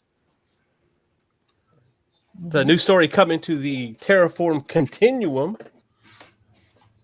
What's that about, Meredith? On Valentine's Day. Launching on Valentine's Day, the day of love, we're going to give you the love of comics. Well, and I want to just pivot back to Terraform Comics a little bit too, because that is coming up really soon. And we've got a couple of stories. Rob's been putting that together as far as the stories that are going to be in it. Reapers is going to be in there. It is February 14th through St. Patrick's Day. So that's a good chunk of time. For that, and it's coming up really fast, so I'm really excited about that. But so it's kind of funny because Rob said, what's your elevator pitch, and I basically sent him like the back cover description. You guys ready for it? Are you ready for it? Not to Meredith's thing. I do want to quickly say this for those who don't know, and Chuck knows I'm a big fan of elevator pitches. Elevator pitches is 1 to 2 sentence, guys, 10 to 30 seconds. Everyone makes the mistake and they give the synopsis of the story as an elevator pitch. No, don't do that. That is wrong. That is the wrong way. An elevator pitch has to be quick and you want them asking you questions. A synopsis is explaining something. An elevator pitch is getting them to want more. It's like when you go to hit on someone in a public place, you tell them a joke right away. It's the same idea. You're breaking the ice. You're warming them up. The synopsis is when the person that you've given the elevator pitch to hits stop and says, "Go on." Mm-hmm. Yes. And that's Chuck, by the way. Just so everyone knows, that's Chuck's voice. He's entered the realm. We'll be with him in a minute. But we just want to get through this. Go ahead, Meredith. Well, and what I wanted to say about that is, again, because of my love for words, I tend to be a little bit wordy. So I kept on going, and I'm like, well, I want to include this. I want to include that. There is that difference between the elevator pitch and the synopsis. So are you guys ready? All right, so Reapers is a cyberpunk story that follows Billy and Darlin in a dystopian future. This world harvests a rare and powerful form of energy that's used for fuel. Some factions believe the Gerasol Lights is a money-making opportunity, while others believe they are residual energy of the dearly departed. And there you go. No reaction? Oh, no, that's not good, guys. So what inspired Reapers? What was that? I didn't hear you. What inspired Reapers? I guess I'll jump into the reaction. I guess I want to learn more about this. You guys took an interest in my book. I want to get an interest in yours. I want to pass that to C because he started off with the clay. And here's the thing with the Terraformed Continuum group on Facebook. It just started off in a conversation thread and we were talking about it. And it was like, he says, I've got a story idea. And I was just like, hey, I would love to try my hand at writing it. And he says, I'll send you the clay and I'll pass it to C. Yeah. I guess what kind of brought it forefront was there was a poll on Twitter. Somebody asked what should be the next, I can't remember what the question was, but they gave you categories. Should it be cyberpunk, supernatural? Should it be westerns? And I said, well, why not paranormal cyberpunk? And so I've always had that. I always wanted to do something with the rockabilly type style. So that's kind of what it all meshes in there together. So you got 3 different.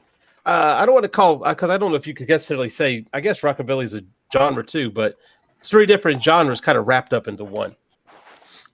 Well, I guess I'll there. So you have the rockabilly influence. Was that also influenced by a lot of the B movies or a lot of the sci-fi that was as a cult following of that time? Did that influence the story?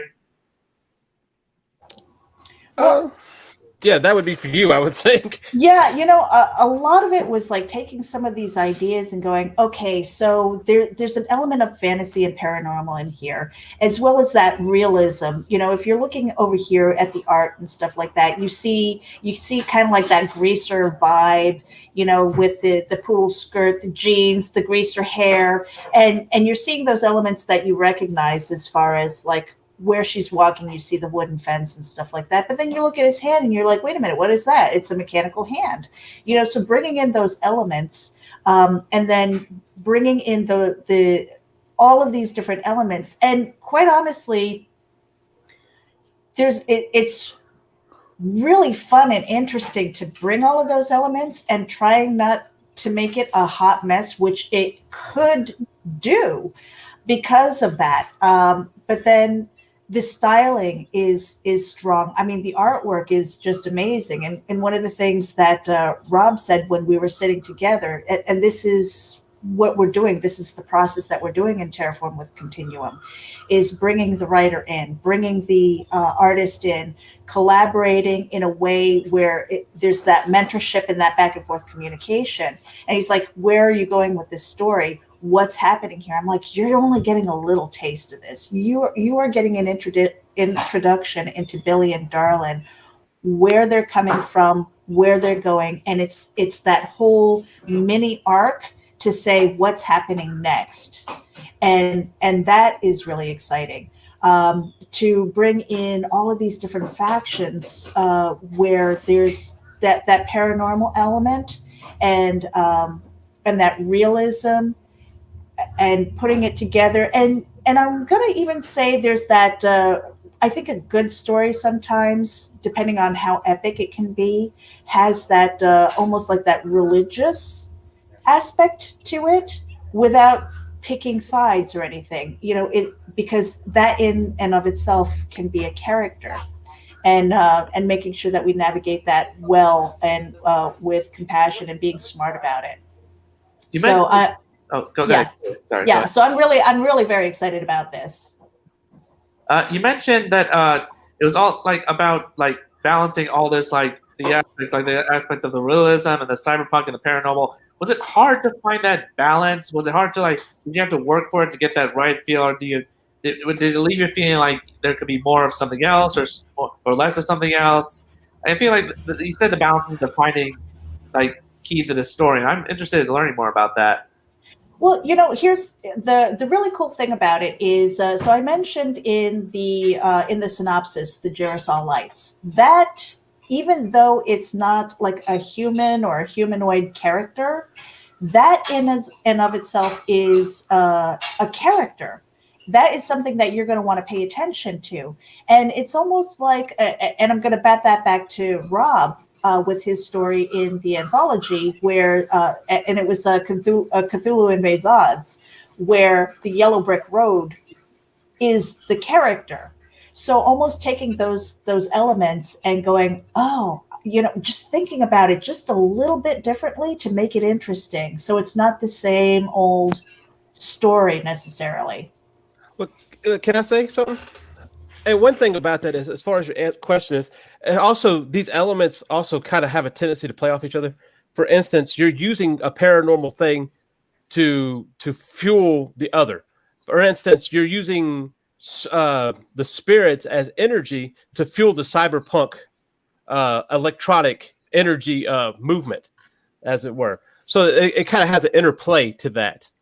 And then when the rockabilly style, that kind of there is a huge rockabilly movement in I don't know if it's Japan, what have you, but that there's a culture there for that.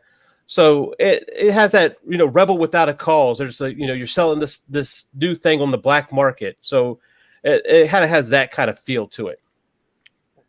What timeline is this in, effectively? It's ambiguous. If we were to say from technologically, technologically, I would say in my head it's about 100 to 200 years in the future. But we didn't want to put in a timeline because we didn't want to date it.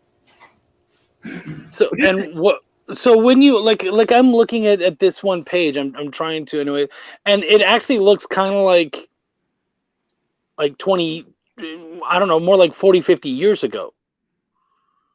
Am I wrong in the structure? No, in fact, that's like the neighborhood that went bad. Okay, but it's in the future. So do the rest of the structures look futuristic, or are they more like the 50s? It's a little bit of the elements are a little bit of both. Because of the art form in itself, when you see the buildings, when you see the landscapes and stuff like that, you're going to see vehicles that have kind of like the Mad Max styling, with maybe a little bit of Star Wars, like hover vehicles type of thing. So it's kind of like that gritty. If you go to, let's say, Star Wars, for example, the Cantina, it's gritty and stuff like that, but we can assume that it's in the future because of their technology. But it's not in the future. That's in a long, long time ago.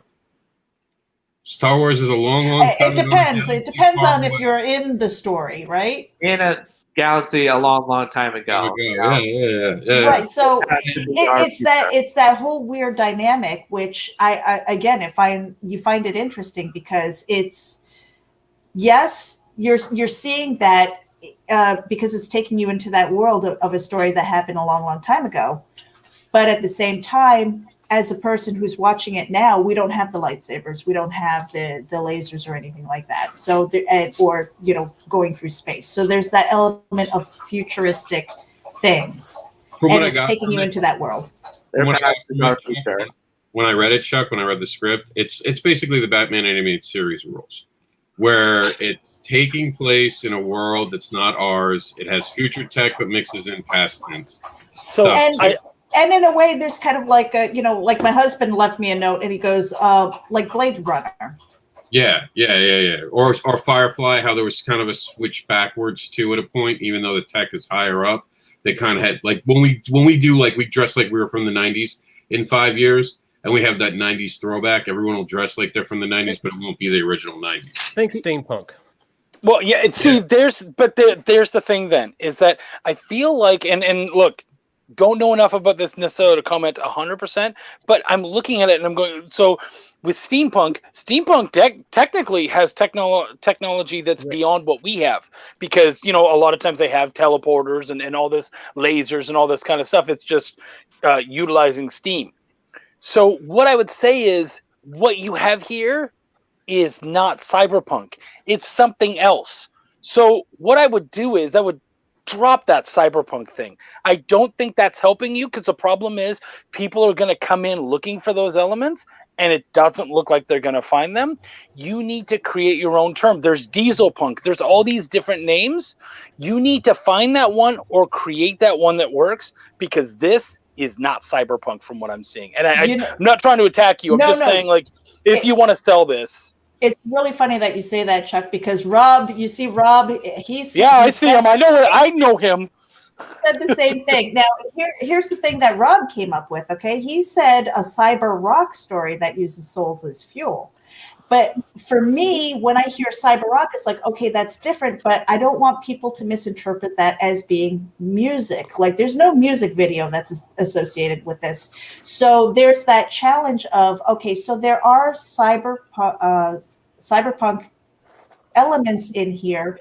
Maybe the art is confusing where you're not quite getting that, and you're not going to see that in these panels necessarily. When you see the vehicles, maybe it'll make a little bit more sense. When you see the world that they're in, maybe that'll make a little bit more sense. From these, no, I don't know that would be a good representation of cyberpunk necessarily. And that's a challenge that we've had is, what do we call it? Because it is different. If I could ask something, like when you mentioned that you take a lot of... Alex, Chuck was actually waiting. Oh, so sorry. I'm very sorry. Yeah, you might not have seen it. Yeah, he was waiting. Go ahead, Chuck. So the thing is that what we need to understand about these punk things is that the word that comes before punk is actually what fuels your world. Cyberpunk. The cybernetics fuel that world. Steampunk, diesel punk, all that kind of stuff. It fuels your world. So none of those things fuel your world. You do have technology, but that's not what it's about, because it's what fuels the technology. So for you guys, you'd be spirit punk. And I would start coining your own term. We have spirit punk. What the hell is spirit punk? Well, that right there will get people excited and make them go, oh, okay, they've just created something new. Now, I would look and make sure that there's nothing else like this first, because there are a list of these punks that I'm not aware of. But if you're coming on something new, I'm trying not to swear. If you're coming on something new, grab that by the balls and be that new thing. Because I feel like what you guys are trying to do is you're like, we're building something new, but we don't want to scare you. Nah, scare them, man. This stuff happens all the time. We're used to it. Have you seen the years we've just dealt with? Find your name. I think Spirit Punk is cool, but there's other things that you could definitely play with. And just grab it by the balls and be that. But I think the problem is that you guys are you're floundering and you're having a hard time finding your pitch, your thing that's really going to make you you. And by utilizing things that people already are aware of, it's just going to muddy it up and they're going to be like, that's not what I came in for. But if you say it's this, then they get to come in, they get to go, well, I don't even know what that is, so you get to tell me now. And that's the struggle, because not being like unfamiliar, that scares people away too. Go ahead, you guys Rob. also, I said it, you guys aren't punk. Using cyberpunk's the wrong thing. You're missing everything about punk. You are more rockabilly. You know, to Alex's point. But that was punk in that day. No, it wasn't. Punk is completely different. Trust me, I hung out in the 1950s. Greasers were punk. I'm sorry. No, Greasers were punk. There's a slight difference just in the way we're But Rob, Alex did have something that he wanted to say. But I'm talking visually. When you say punk, you're gonna have a different visual thing. You don't have punk in your story. You want, and I told you that you want to walk away from punk. Punk's not you. Find a different term. And she chose one of the 10 I threw out there. I did give her 10 other ones that she could have done, and I said, "Go make your own." Go ahead, Alex. Well, I just wanted to point out this. When you mentioned the rockabilly, and it goes back to what I said about like having like these B-movie influences. It makes me think a lot of like ray gun gothic, you know, like the kind of Flash Gordon or like the Jetsons or something. You know, you get the sense of future, but there's also like this like elements of like the past, and that's what really got me going there. So maybe punk wouldn't be the right girl, but maybe like a rock, like a cyber gothic or something, or spirit gothic. That might be a better way to put it. So, I mean, again, maybe you shouldn't put it on, but that was just what I was thinking, because like I was like, you have like this rockabilly, ray gun, cyber like technology and paranormal. It's like you have all these influences from all these different genres, and I think that's really what makes the book stand out. You know, and it really makes it hard to find that. And not that I would ever want to pigeonhole this story, because it is quite expansive and it does touch on a lot of those things. So how do you find that element to kind of give it its own genre without confusing everybody? And that's been the struggle. So, you know, when I say cyberpunk, it's that certain amount of familiarity, but listening to you guys, I mean, it's like, okay, if that's not ringing, you know, true for you guys, it's like, okay, we need to pivot. And I'm good with that. I love that feedback, because we want to make sure that we pitch this out correctly. Pivot. Without scaring people, you know, without being like so confusing for others, you know, that they're like, no, like I don't get it at all. I think it would be, and I guess, like, personally, I think it's better to have to create your own thing and people go, ooh, what's that, than to tell them they're getting one thing and not give them that at all. And that is the scary thing about blending a bunch of things together, is that what you end up getting is you end up getting this thing that you can't sell because you don't know what the fuck you made. You know what I mean?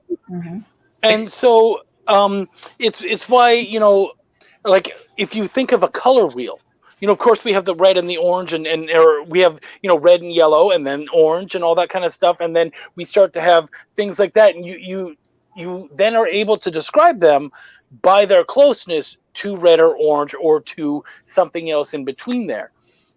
So if you're able to do something like that, where you're able to use a term like punk or something like that, then makes people go, okay, cool. So I know it's like this, but it's not that. It's something different. It's between these two poles. And then you're giving it to them. But what you're doing is you're pointing them at the wrong pole, and they get there and they go, well, that's not what this is at all. And so that will be definitely what you get, is you get a bunch of people who come in and go, that's not what I bought. And Mike makes a good point here with his comment. Rob, do you want to pull that up, the punk ethos?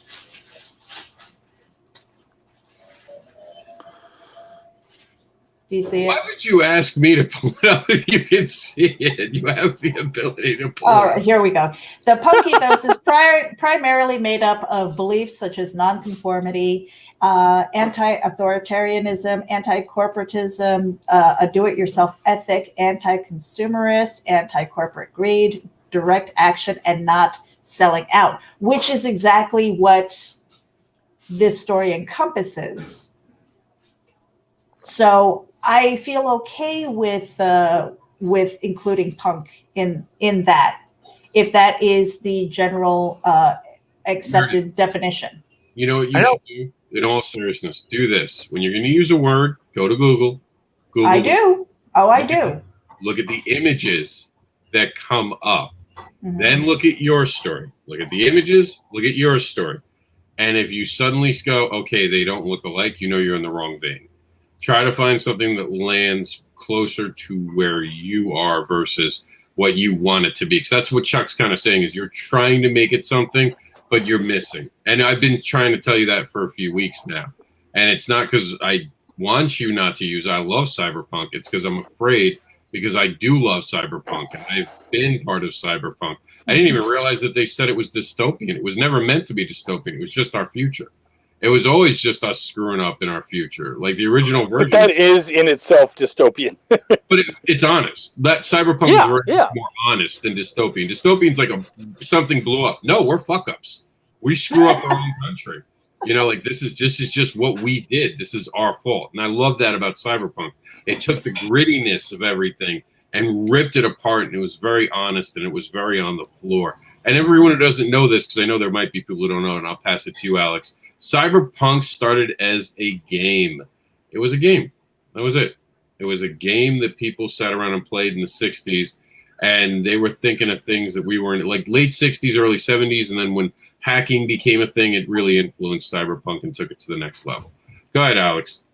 Well, I'm not sure if this has helped. I've been kind of listening to this, and it sounds like to me with all the different elements that you have in this story, which makes it awesome, that maybe there's not one weird way to put it into one element, but instead maybe call it a hybrid or an amalgam of genres, or maybe even go as far as a hodgepodge. Or I'm not sure if that would help, but I think that's probably one of the best ways to kind of sell what you're going here is you got taking elements from all of these and you're amalgamizing them, to the one story that really sells, So I'm not sure if that helps, but that's just a thought that came to mind, and I just I think that's what what your story kind of is, So, the thing that came into my head just by you saying that was spirit punk hybrid.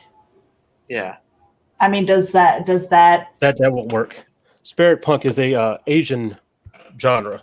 Oh, is it? It's actually a thing. Yeah, I had no idea. By the way, that's why I said I don't know if this has been done before. What about?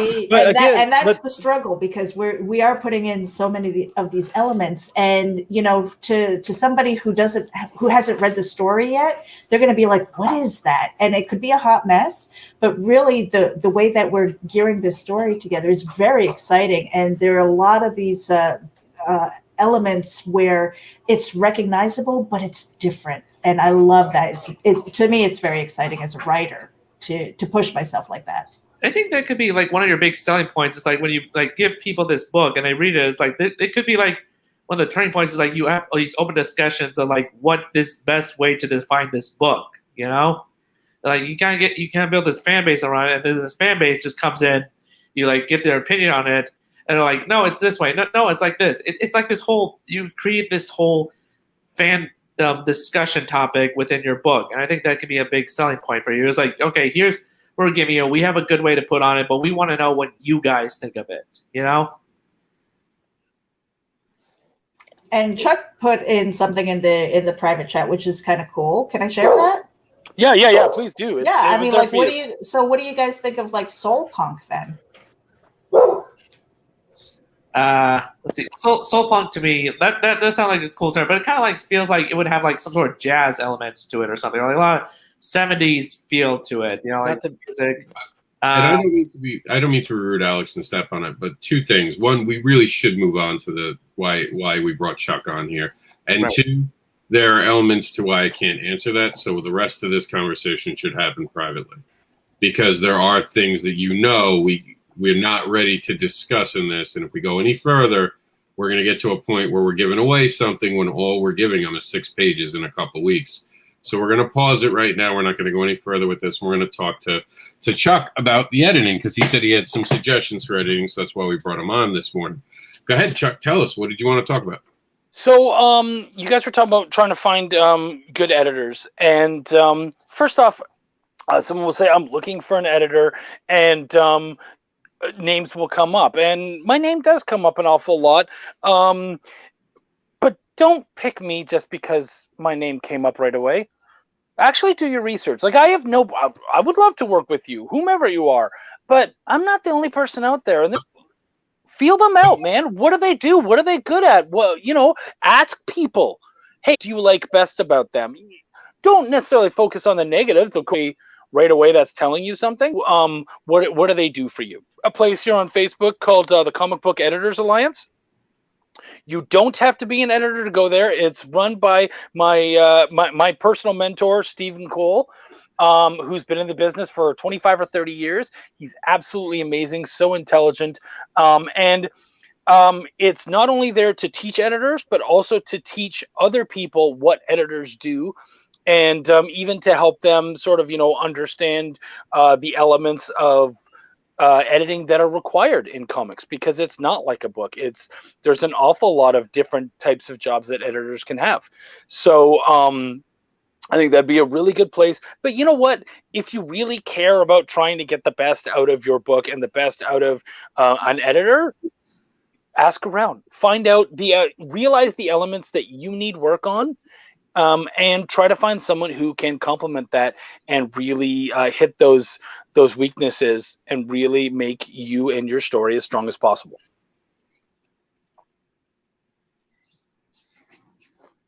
Yeah. Right. Those are just really good points. You should really be doing your research. It's like with everything you do. It comes down to research.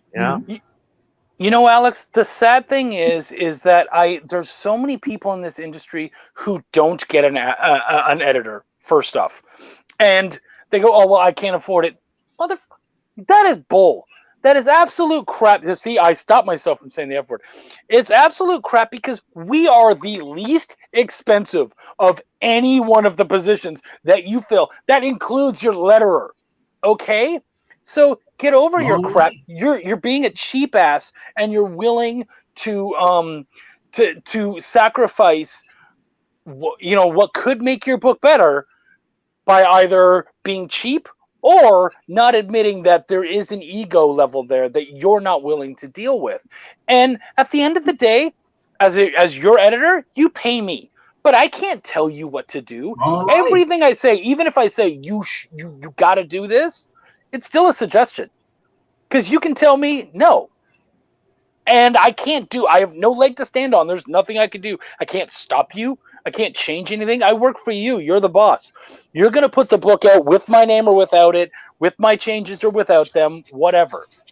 So get rid of that ego. It's absolute crap. It's not going to help anybody. And that kind of, I was going to say, that kind of speaks to what I was saying before, for me personally, because I've been writing for such a long time, prose, not necessarily comic books, that it would probably do me a lot of good to get an editor. But again, there's that sense that there's that little bit of arrogance that I admit that I have. And so if I go without getting somebody to look at my work, then I have to own it later if it comes back to bite me. Yeah, I would say it's better to get someone and not listen to their stuff than not get anybody at all. And I know that sounds kind of dumb, because you're like, isn't that sort of the same thing? But at least by getting those suggestions, let's say you handed me a script, I gave you, 50 suggestions on how to fix your book, and you said no to all of them. And I'm like, okay, fine. You put the book out, and then you get people coming back and they're going, well, I really didn't like this, this, or this, or this. And then you get to look and you get to go, oh, so many of those were his suggestions. Oh, shit. You learned a lesson. You know what I mean? Like you learned something. So I would almost say, even if you're not going to listen to them, get them, hear what they have to say, And then you can kick your own ass later when you find out that they were, at least in some positions or some places, correct. Yeah, it's funny you bring that up, Chuck, because that's actually how the creative process between me and my writer works. You know, like I've become more open-minded as we work. And there was a time where I wasn't ready to hear what his thoughts, but like, you know, even today, but there's something that I'm just not like too sure about what he says, and then like I give it some thought, and I realized that he was right. You know, like, it's better to have those suggestions and at least consider them than not have them at all, because you know. And when we're talking about ego, I can honestly say that I've had some ego issues before. Maybe not in the way of like I don't want to hear it, but just like more about worry about where I want my comics to take me. And like honestly, an ego is just going to hold you back in this game. You know, I mean, sure, you got to have some principles, but you cannot let them just like get in the way of wanting to actually do good work. You know, you got to be able to listen. You got to take feedback. You got to be able to put aside like any personal issues to just put out the best that you want to give people. You know what's nice about an editor? For the most part, the editor cares more about the book than they care about you. Exactly. And I know that sounds bad, but that's actually really good. Because the problem is that you and me and whomever else is making this beautiful baby who is the most special little book in the world, it needs to get beaten down a little bit, and it needs to learn, and it needs to get bigger and better than it is. And so at least if someone is more worried about it being better than it being theirs, then they're going to give you some serious things to consider. And at least if you have those things to consider, maybe you might go, oh, I don't love your suggestion, but that does show me that I'm not necessarily right here. What if instead of doing those two things, I do this third thing? Yeah, exactly. And like what you say is like that is, when it comes right down to it, that is the job of the editor to like care more about the book than the person writing it, because like they have to make sure that the book is the best of its ability, you know? That's essentially I mean, like, not to put a like superficial spin on it, but like that is essentially what it comes down to being an editor. You got to care more about the book than the person writing it. I mean, you got to like care, like consider their thoughts and feelings, but you also got to be like, okay, you got to be like you got to put the book first. Yep. Okay, well, let me ask you this question, because I've actually had somebody edit my stuff, and it was a steampunk story. They didn't quite understand the steampunk aspect of it, so they would edit it. They would edit it in a certain way, how they would see. You know, in steampunk, you deal with traditional or an older English than we deal with now. Now, when that editor came back after reading some steampunk books, it's like, oh, now I get where you're going at. So it's really important to find an editor who's going to mesh and understand the style that you're going for also, isn't it? Yeah, absolutely. You should be asking, what genres are you strong at? I'm doing this genre. How are you with this? So if you were to say to me, Chuck, I'm doing a steampunk book. How are you? And I'm like, I'm pretty good. It's not my number one at all, but I overall understand the elements of it. There are people who could help you more, but if at the end of the day you want my sentimentalities and at least at that point, okay, cool. When it comes to the steampunk stuff, you're more the expert than I am. So if I make a suggestion, it's easier for you to ignore it and kind of go, oh, okay, cool. But this is more steampunky. You just don't get that. It's all right. And then that way, if I mention something else, you're like, oh, okay, cool. That's not even a steampunk thing. That's something different. So at least you know where the where everything works there and where they're going to be the best for you. So yeah, you might, like right away, as soon as you said they didn't understand steampunk, I'm like, then that might not have been the best editor for you. And again, I think it comes down to like doing the research, like you said, Chuck.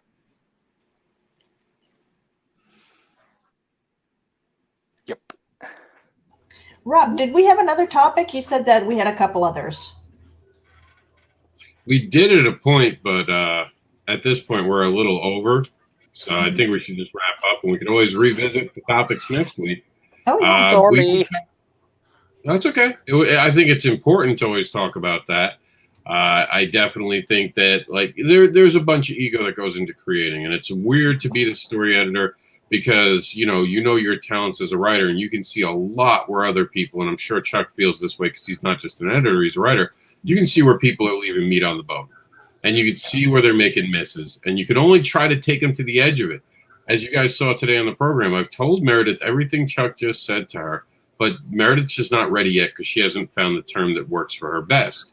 So she's going to keep going back to what she feels is best, and that's just the nature of the beast. But then she'll come up with something she does. A lot of that comes from being in front of people, having those conversations. And this is the important part of that you don't understand about editing.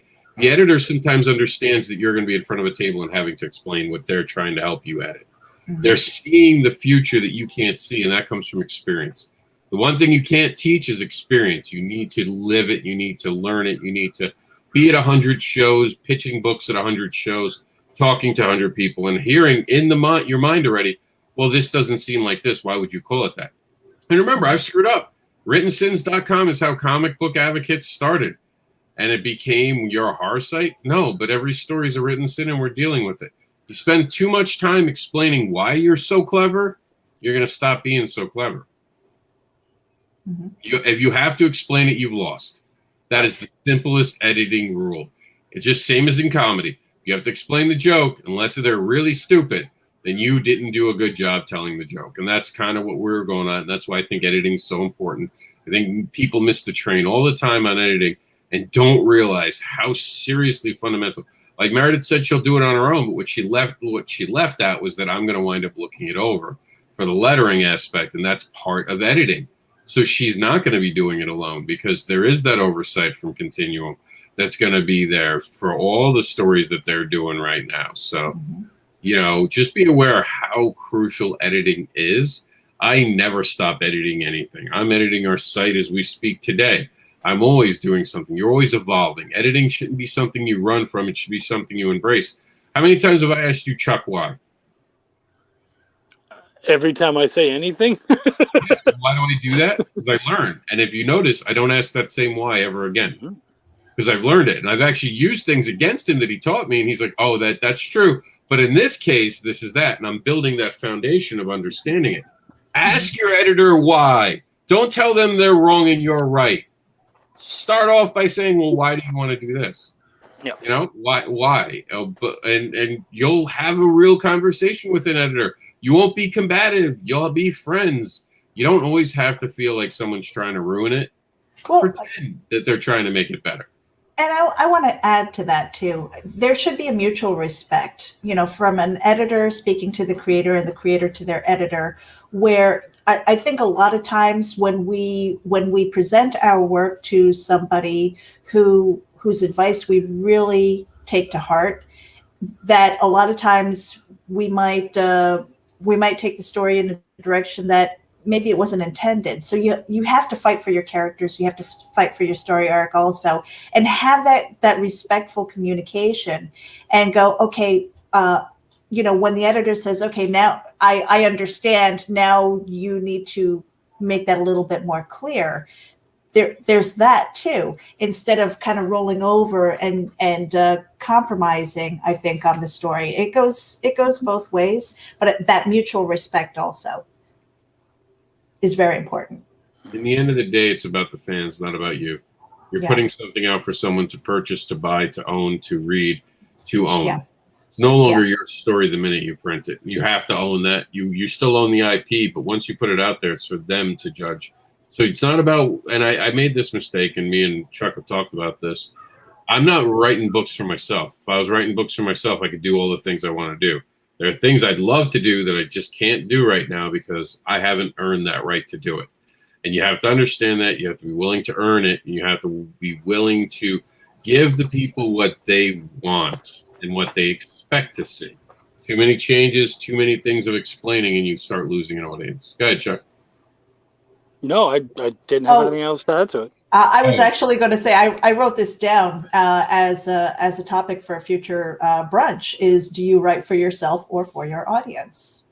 I think that would be a great topic to. A person who writes for an audience for themselves is writing their book for an audience of one. That's the end of the topic.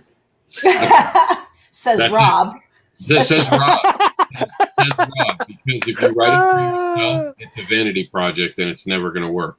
You have to be willing to be open. You have to be willing to hear other things. See, I wouldn't say never say never. I was going to say that that could be a much broader topic and vast. Sounds like a debate. That sounds like a debate. No, not necessarily, because when I have the stories in my head, it's to get them out of my head. So they are definitely, for me, they're personal. Now, is it marketable? That's the other story. Well, let me ask you a quick question about that. When you created it, do you think I'm going to create this just for me, or did you just create it? A lot of it, again, the stories in my head. No, just a simple question. Just did you create it for yourself, or did you just create it? I don't think I could. I don't think I can differentiate that. But you never started off saying, I'm going to write this for myself, and then came up with the idea, right? Yeah, it's an idea in my head. I put it down on paper. And then what was the first thing you wanted to do when you were done writing it? You wanted to share it with people, right? But she didn't write it she wrote it in the regards of getting it out for herself. As now to share editing. How about editing for audience? Now editing for an audience. That's the question. No, what I'm asking is, when you wrote it down, didn't you want to share it with someone? Not all of them. No. Okay. Well, the ones you didn't want to share, those were the ones written for you. That's my point. If you want to share it with someone, you're not writing it for yourself. Mm-hmm. It's the simple truth. The minute you want to share it, you just wrote it for someone else. I would love to. I would love to open that up as a conversation for a future topic, just to see what other people think about that. Oh, I would too. I would poke holes. It would be so bad. I would poke holes in everyone's stuff, but it'd be fun to watch. It'd be so fun to watch. You're not the end all be all, Rob. Damn. Yes. Haven't you heard the world revolves around me? I mean, it just does. Every day I hear about the things that I'm doing. Oh, it's your world. We're just visitors, right? If you're going to blame me for everything, the orgasms are my fault too. So with that, we're out of here. We're going to let everyone say goodbye. We'll start with Chuck, since he came in last. What's going on, gang? I'm Chuck Pino, Pineau. You can find me on Facebook under that name. You can find me on Instagram under that name. You can find me on Twitter at Chucky Pin. You can find my Chuck's Raw Reviews on YouTube now. You can also find my my show, Chuck's Shop Talk, where I talk to and interview people in order to get into their processes, so all of us can be better creators and distributors and sellers, publishers, everything. You can go to facebook.com/bonfirepress, and you can pick up some of my goods, such as Belial, Welcome to the Void, and Essence House, which is an audio drama, which I would love for you to check out on all of the streaming sites out there. Peace out. Who's next? I don't know, but we can keep looking at me. Because you're beautiful, Chuck. Right? Hey guys, this is Alex. I want to say thank you for letting me be on the show, and thank you for checking out my work. You can find Zener, Master of the Mind, coming to Indiegogo, launching at the end of February. We are on Instagram, Twitter, Facebook, YouTube, DeviantArt, all those places. We would love to have your support for our upcoming comics. Thanks. We have a lot of cool tier options for you guys for when the Indiegogo comes out. We think you will love it. Thank you for your support. Thank you for your time. You guys rock. Stay creative. Hashtag indie support.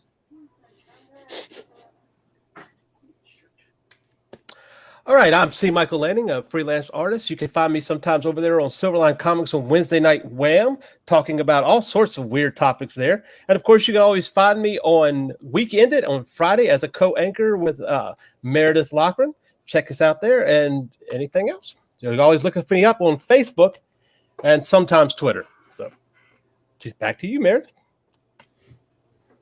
Okay. Am I putting myself up on the screen, Rob? I thought you had. Oh, there. Before, and then you were fighting with me, so I was like, okay, I'm done fighting, and then she doesn't do it. You're killing me. Hey, it's we got to figure this thing out. We're good though. We're good. Hey, I'm Meredith Loughran. I have a Kickstarter happening right now. It is the Compendium of Dread, an anthology of dark fiction. I've got about 3 days to go, and I want to finish strong. So we've already unlocked the 3-inch sticker and the bookmark. Trying to get to the 3rd stretch goal so that you guys can get the metal card. I've got it right here. So these are ready to go out.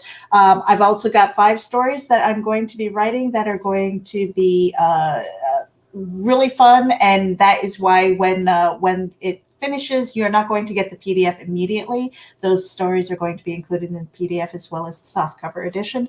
And there are a couple of add-ons as well. So there's going to be a tote, and there is a coffee mug that is really cool. I cannot wait to have that in my hand. But you can follow me, guys. Head over to Geek Insider and terraformcomics.com. You can also go to Linktree if you want to follow me on my socials. That's linktree.com/MEREJ99. It has all of my links, so you can follow me. It's got my Kickstarter, my socials, and all the places that I contribute to. Rob, back to you.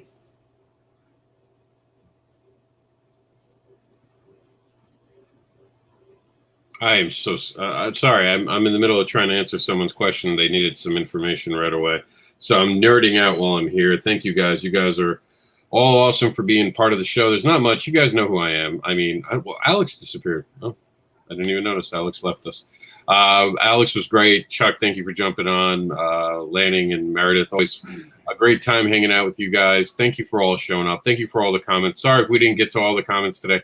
This is the great thing about these conversations. We start with a list now of things we want to talk about, and then things we never thought about talking about an editor today, but so important. So glad we did it.